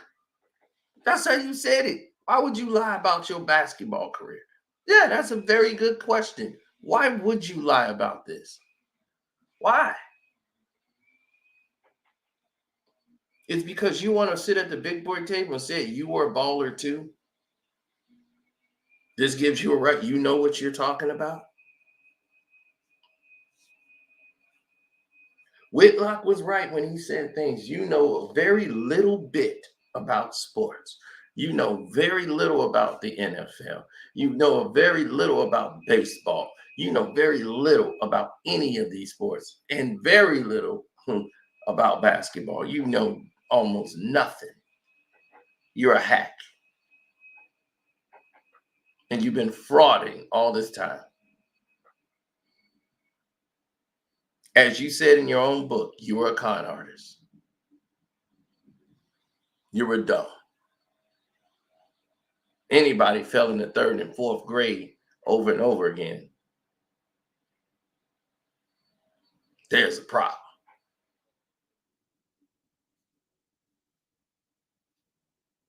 So now this time traveler returned back to college with the intentions of earning back his scholarship. He went to Coach Gaines and directed him. Coach said, you need to go talk to Theodore Hensman. That was the dude in the financial aid department. So when he got there, Hensman wasn't available.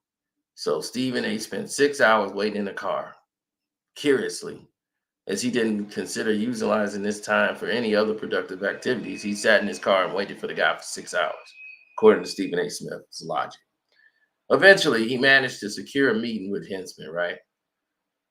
But Hensman expressed his anger, accusing Stephen A. of quitting on the school, Coach Gaines, And overwhelmed by this, Stephen A. began crying, triggering painful flashbacks to his dad, calling him a lost cause. Every time his father would call him, he would call and refer to him as a lost cause. The boy just ain't smart. He's a lost cause. That's how your dad used to talk about you and used to call you a lost cause. Now you got these flashbacks. This whole book is about you and your daddy issues, boy. Despite losing his basketball scholarship due to injury, Stephen A. informed that he was good enough from his grades for an academic scholarship. So you enrolled in a work study program as part of this program. So you got an academic scholarship. You didn't have a full ride sports scholarship. You got in a work study program. And as part of your program, you began writing for the student newspaper. And then you hosted a late night R&B show on the school radio called Tender Moments.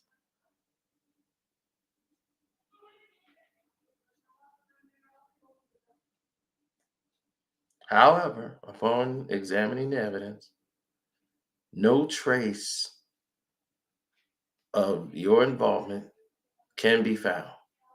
There is no record of your presence of you on the writing staff of the News Argyle or Argus in any of the yearbooks or in the archives. The supposed radio show remains unsustained. It is not listed in the radio session of any of the yearbooks, and your lies are piling up. Stephen A.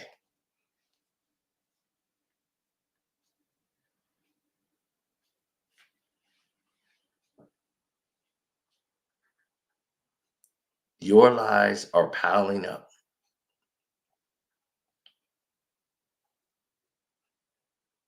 He went off that way because he's hurt, because he knows there's a lot of truth in what Whitlock said. People don't get that mad unless they said something about you that's true. If it was all lies, he wouldn't be so mad. He know there's a lot of truth in what Whitlock said. I know it's a lot of truth in what Whitlock said about him. And as I know, everything that Stephen A. said about him was the truth. Everything he said about Whitlock. Every single word was the truth.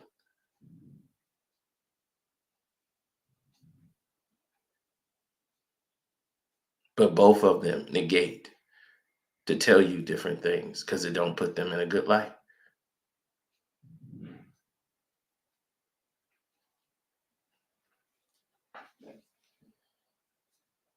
People didn't want to work with Whitlock. His hygiene, him in the break room, him getting drunk with strippers.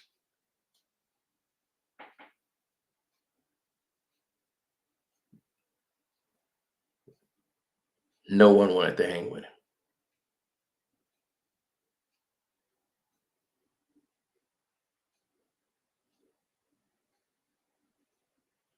So the only way he found a friend is when he talked about black athletes, and then his white compadres would pat him on the back and say, "Hey, good job."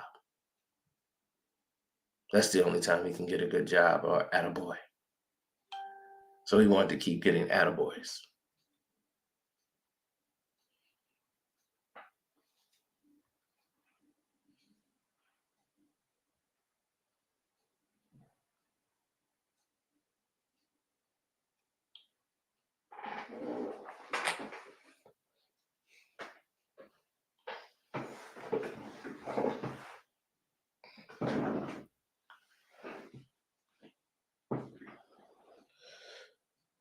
Yeah, pretty much.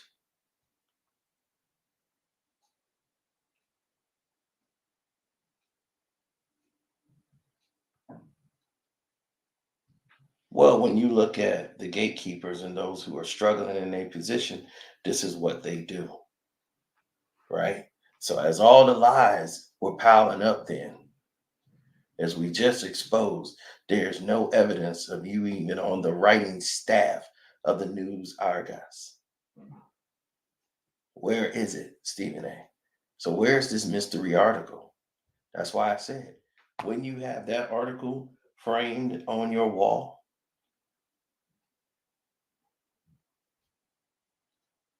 now, in his book, he said Coach Gaines was in declining health and everyone knew it. According to Stephen A. Smith, Coach Gaines had recently suffered a few strokes and was wearing an eye patch. However, they've gone through all the articles. There's no pictures of him ever wearing an eye patch, nor anyone ever mentioning it. What's even worse and even more unforgettable is that he said people was worried about the coach would one day just collapse on the court. He said no one else was willing to confront Gaines about his declining health, but Stephen A knew what needed to be done, and he stepped up to do the right thing. He confronted Coach Gaines about his concerns for his health, and Gaines lashed out at him saying, F you, and deemed him unnecessary, and said, hey, F this kid. And the school wanted to throw him out. He wrote an article in the school paper calling for an immediate resignation of Coach Gaines, this dismissal. And he said, boy, I don't give a F what you do. The school was outraged. They wanted Stephen A fired. But Coach Gaines said, oh, no, don't do that. That kid had the guts to say to me, my face, what he wanted me to retire, and I told him why. Gaines respected Stephen A. candidness and journalistic aspirations. He had no issues with expressing his opinion. And in this expected turn of events, Coach Gaines supported Stephen A.'s actions, emphasized the importance of facing things directly and honestly. That's how you're supposed to handle things in life.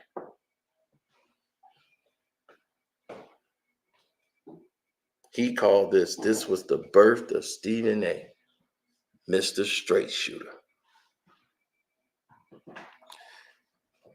This is trash. All of it is a web of lies.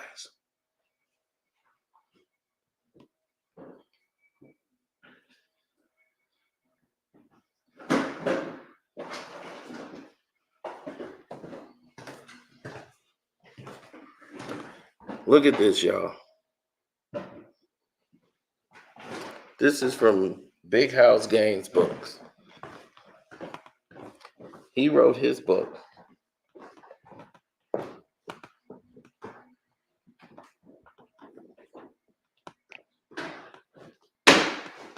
Man, you guys are quick.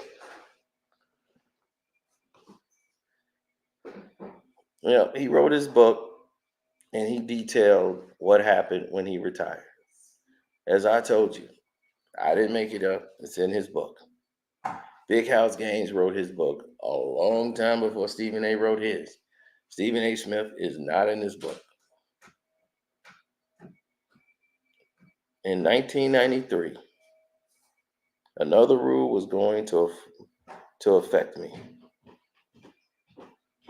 The state university system had a rule requiring that professors who reached their 70th birthday had to retire. The rule was in place so that the university could get rid of old, tenured professors who's lost their edge. The rule was not hard and fast. It allowed granting of waivers. So if I had grown too old at age 70 to relate to a young man at age 18 to 22, I would have thought that my assistant coaches, Tim Grant and Bill English, would have found some way to tell me. And if I had grown too old, I would have mass defections from team members, rebelling against me, etc. But that wasn't the case.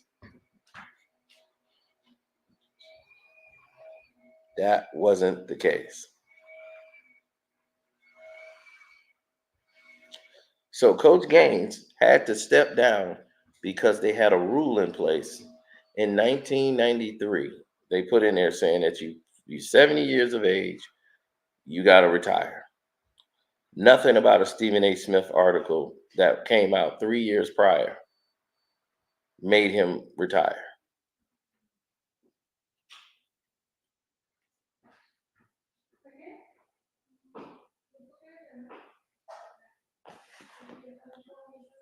Nothing about it.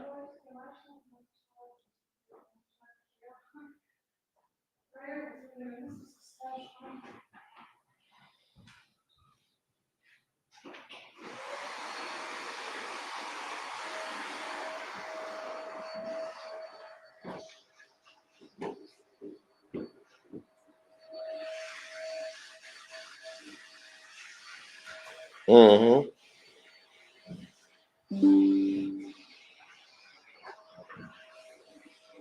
Well, people are going to have reactions about it.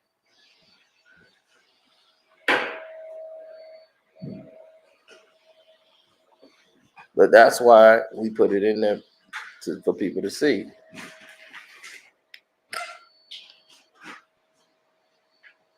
Clarence Jr. is his son, the one I showed you the picture of. No player has ever gone on record to support Stephen A.'s story. Through investigations, revealed no trace of a mentioned article in the school's newspaper.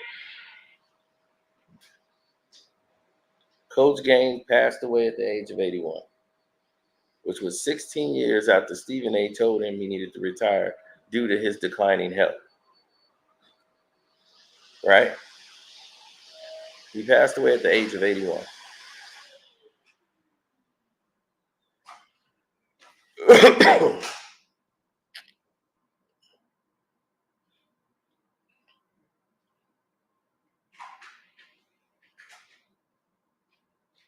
He passed away from heart problems at 81.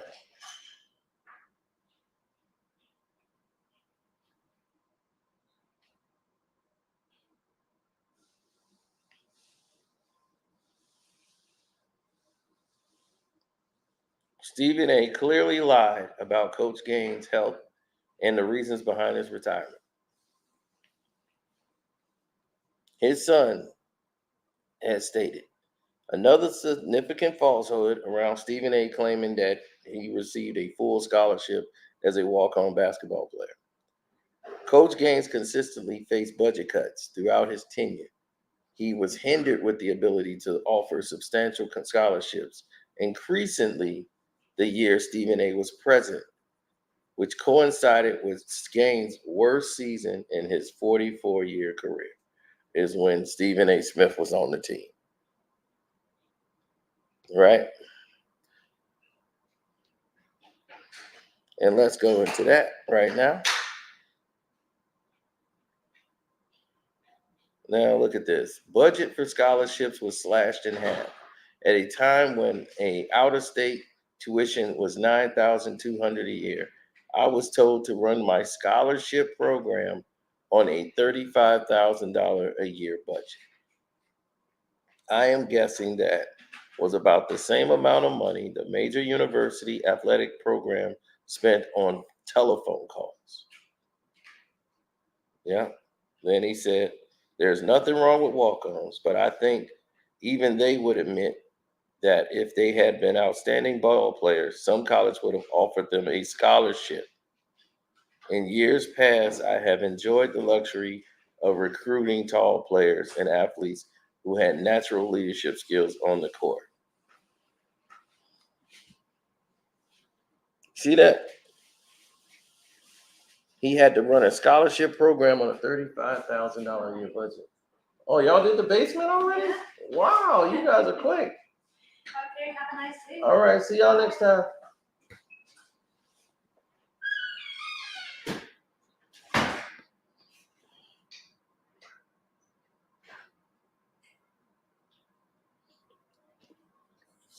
All right, my cleaning crew done already.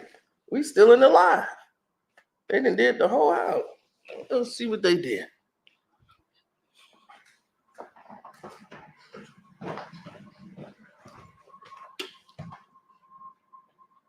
Nice. They fold this up. Wanted them to fold this. Okay, they did. Nice, nice. Good job. And that's why my house stay fresh. Nice, clean house.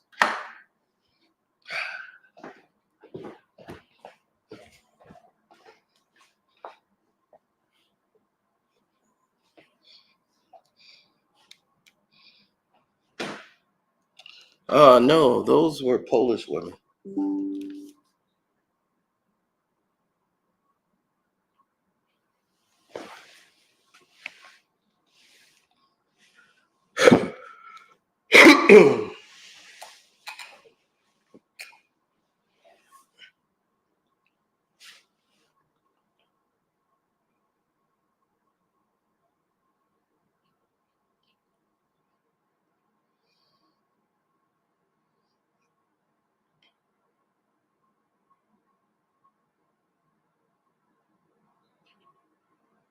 He said, we about to make him take a lie detector test. Oh, that thing gonna fail when he says his name. They be like, dog, you lying about your name?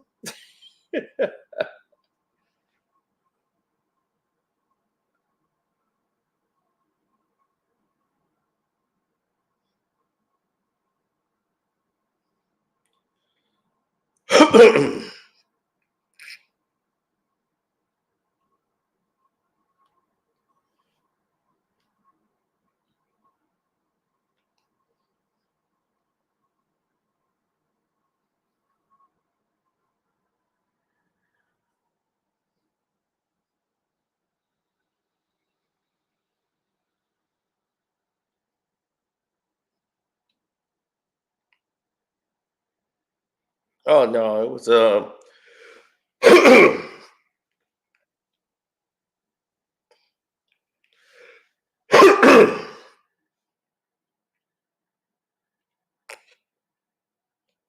mm-hmm.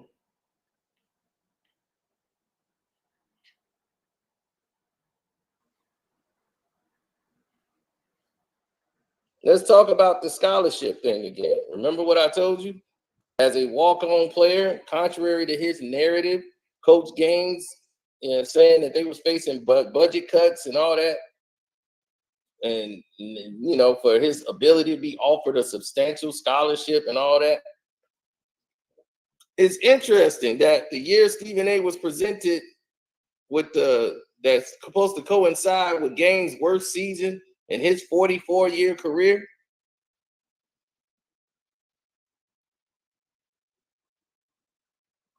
If you look at the book with what Gaines had,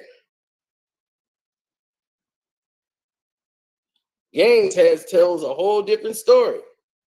He said at a time when out-of-state tuition was $9,200 a year, I was told that my scholarship program owned $35,000 a year. So he ran his scholarship program on a $35,000 a year package. That's what he had when the out-of-town state tuition was $9,200 a year. So he said, I'm guessing that that's about the same amount of money major universities and with athletic programs spend on telephone calls. He said, but with walk-ons, I think that would be, that they would admit if they had been outstanding ball players, some college who have offered them a scholarship in the past years.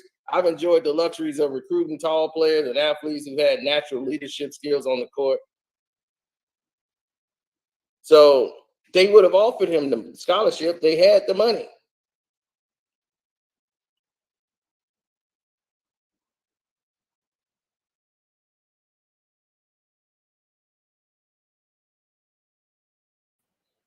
As you can see, I told you, we covered that then. So Stephen A has been lying the whole time about his own basketball career. And he's mad that Jason Whitlock is exploiting that. That's why he's mad and calling him a nasty, fat bastard, because you plagiarized that book. It's full of lies and inconsistencies.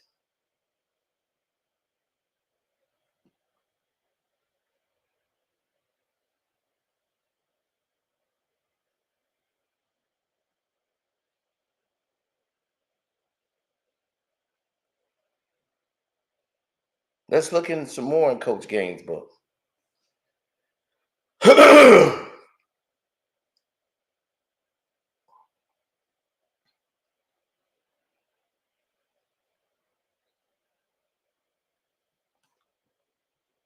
Look at that. It was a long train ride to New York from Winston-Salem, and my tiny recruiting budget simply did not allow for that kind of a special trip. And finally, I really didn't need to see how they played against another team in order to judge their talent. I was never overly impressed with awards like All American and all that stuff. When it came to the university budget, cutting time, my basketball budget, after my scholarship budget was cut, the high school players and their parents who decided to cast their lot of black colleges could tell them different between the better finance programs than mine. In 1988 and 89, we won only 6 games.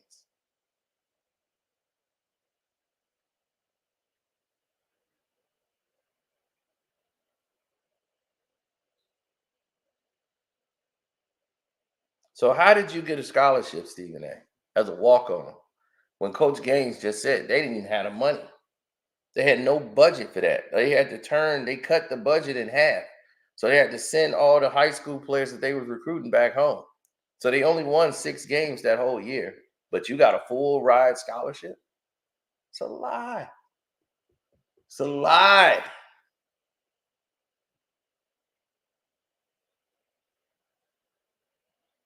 It's a flat out lie.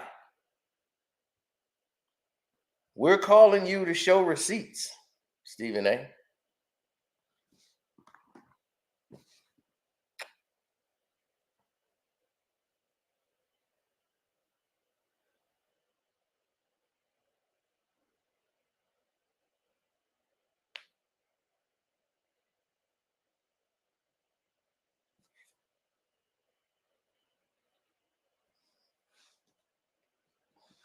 He said, I convinced the president of the school, Dr. F.L. Atkins, to give me a little money to use to find student athletes who might be persuaded to come to our little teachers' college in North Carolina.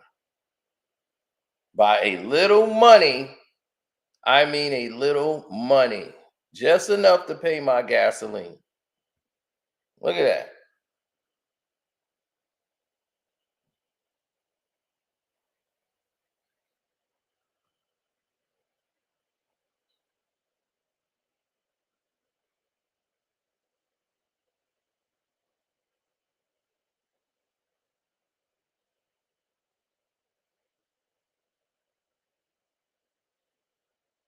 Just enough to pay my gasoline.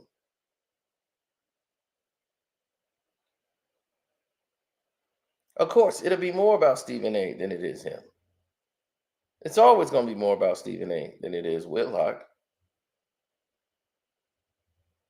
Whitlock, you know what he is. You know he's filth. You know, he's a journalist who wanted to be more. He wanted to be on TV like Stephen A. Everything Stephen A. said about him is 100% correct. He want to be up there. He want to do that job. He want to be in the big boy chair. But he know he has to settle for what he got because it's the only thing going for him. That's all he got. And like Stephen A. said, I came here and I outdid you in 9 months. And you've been around for this many, but you're Stephen A.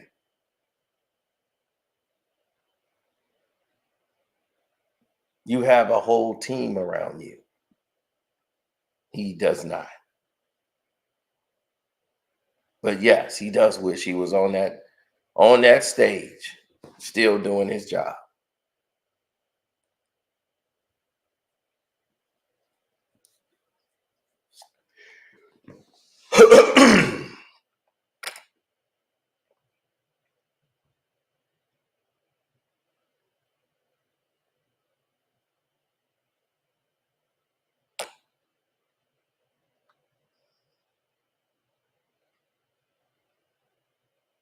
Absolutely. So we already know what this is. The black beluga whale versus this lion ass Stephen A. Smith.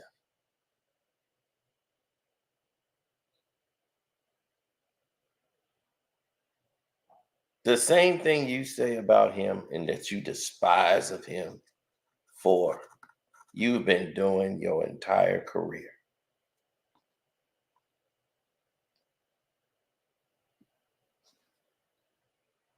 You have sat there and tore down athletes for no reason, without any consequence. I've never torn down LeBron James and didn't give you a reason why. I've never went in on LeBron and didn't have an exclusive breakdown as to why I disdain him. Everybody knows why, and every day he shows you I'm right.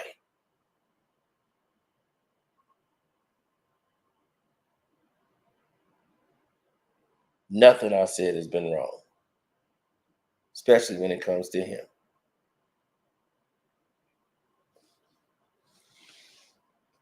And now you want to act like I'm out of line? No, sir. You just know better than to respond to me.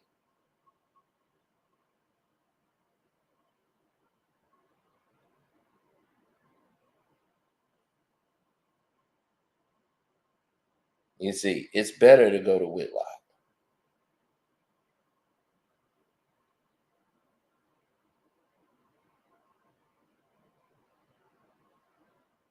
It's better to deal with him than me.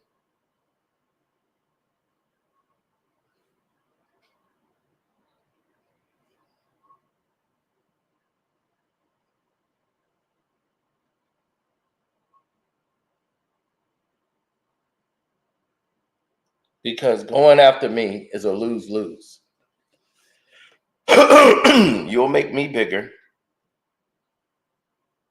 and you expose and put a highlight to what we already know is true, me and you, is that I'm right.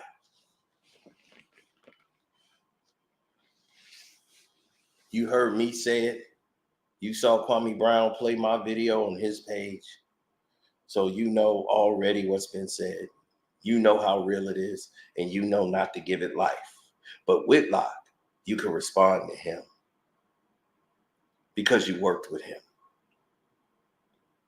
You got all this stuff that he didn't did at your disposal.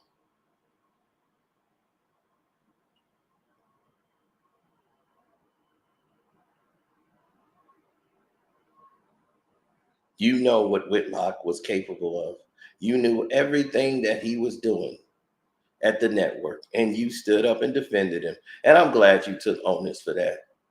Knowing that he was a liar, and you knew that the guy was disgusting. You knew everything about him.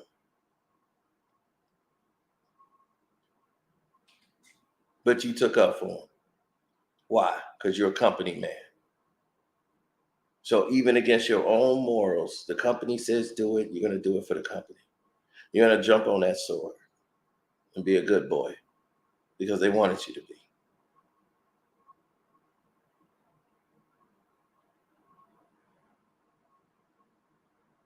You stabbed Stephen A. Smith, you stabbed Allen Iverson in the back. You betrayed Bubba Chuck. You betrayed Kobe Bryant. You betrayed every single body who they put their faith in you.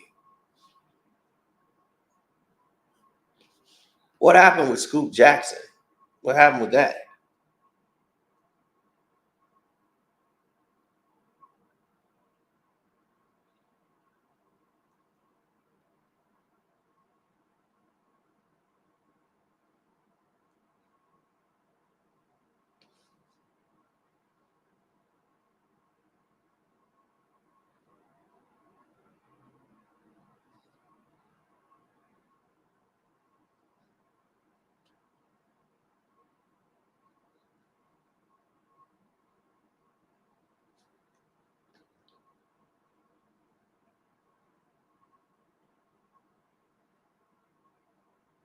Well, that's the best move for him. He was forced into that box. See, that's what he put out the notion that he chose to bet on himself. And we just took it at face value that they made an offer. He wanted more money. They offered him a lower deal, said that's all we're going to give you. But Fox is doing that for real. They wanted him out of there.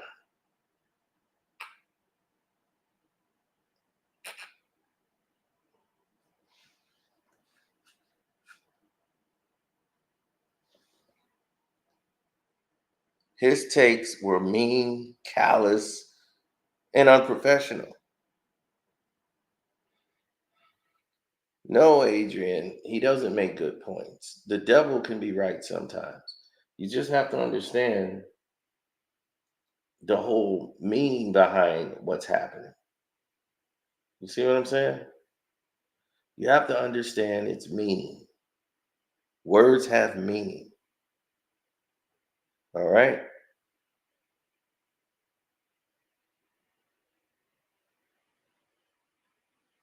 The devil can tell you the truth every now and then.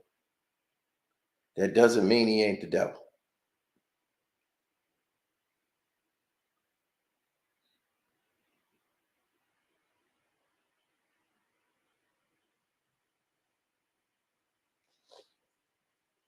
What Whitlock makes is obvious points. What you call good points are obvious points. If I say, oh, thou shall not steal, right? We all agree people should not be stealing, right?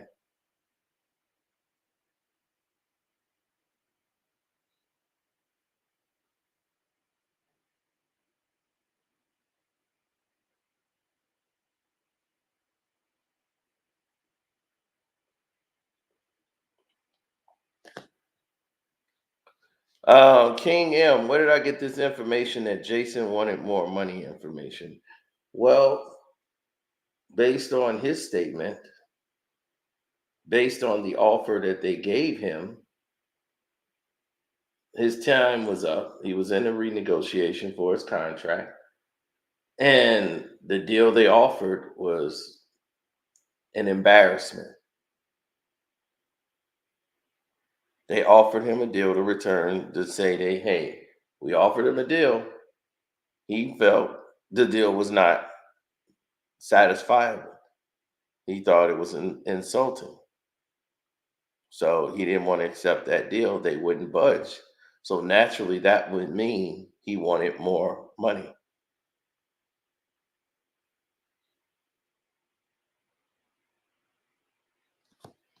And they weren't going to budge because that was it.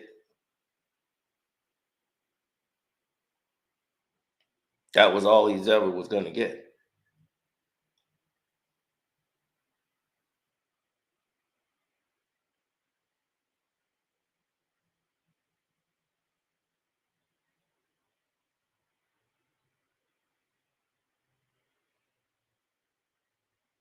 Well, don't nobody care about Jason and where no one cares about what he's going to do anyway. Whitlock is a germ,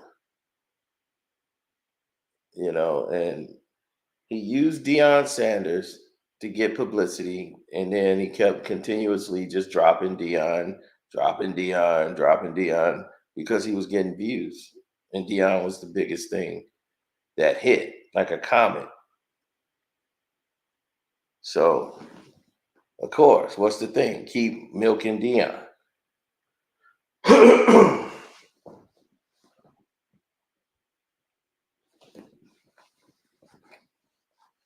course, it was unwarranted, unprofessional, and just vintage Whitlock.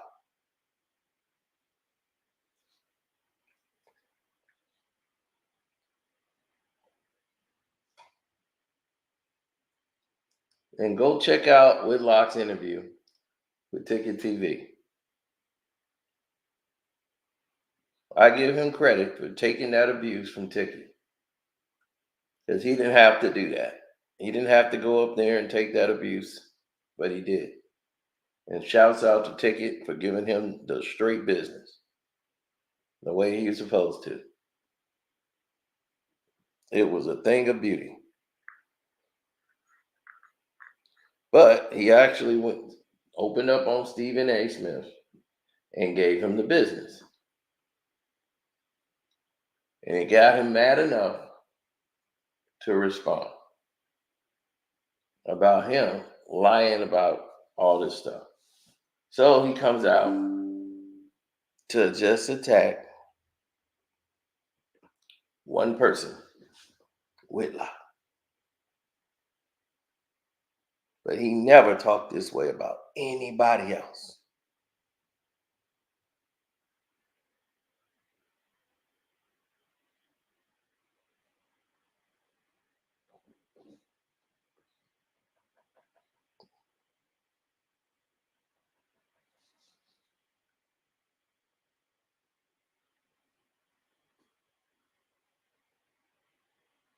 Mm-hmm.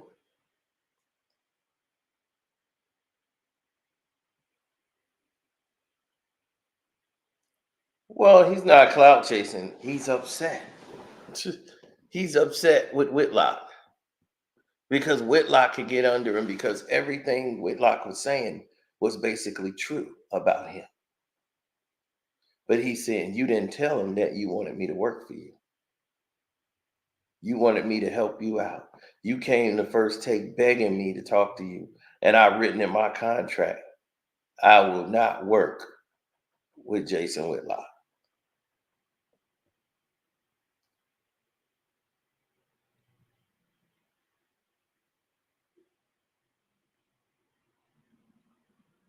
He said, ask Jamel Hill, ask anybody.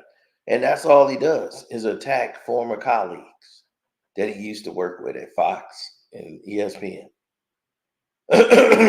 He can't even come on an ESPN property.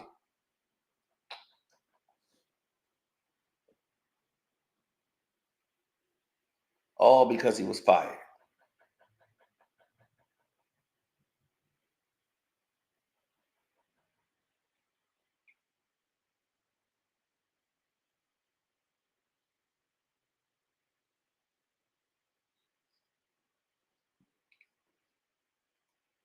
If all Stephen A. gets is $20 million a year, he's a fool. Skip Bayless was earning that from the giddy up.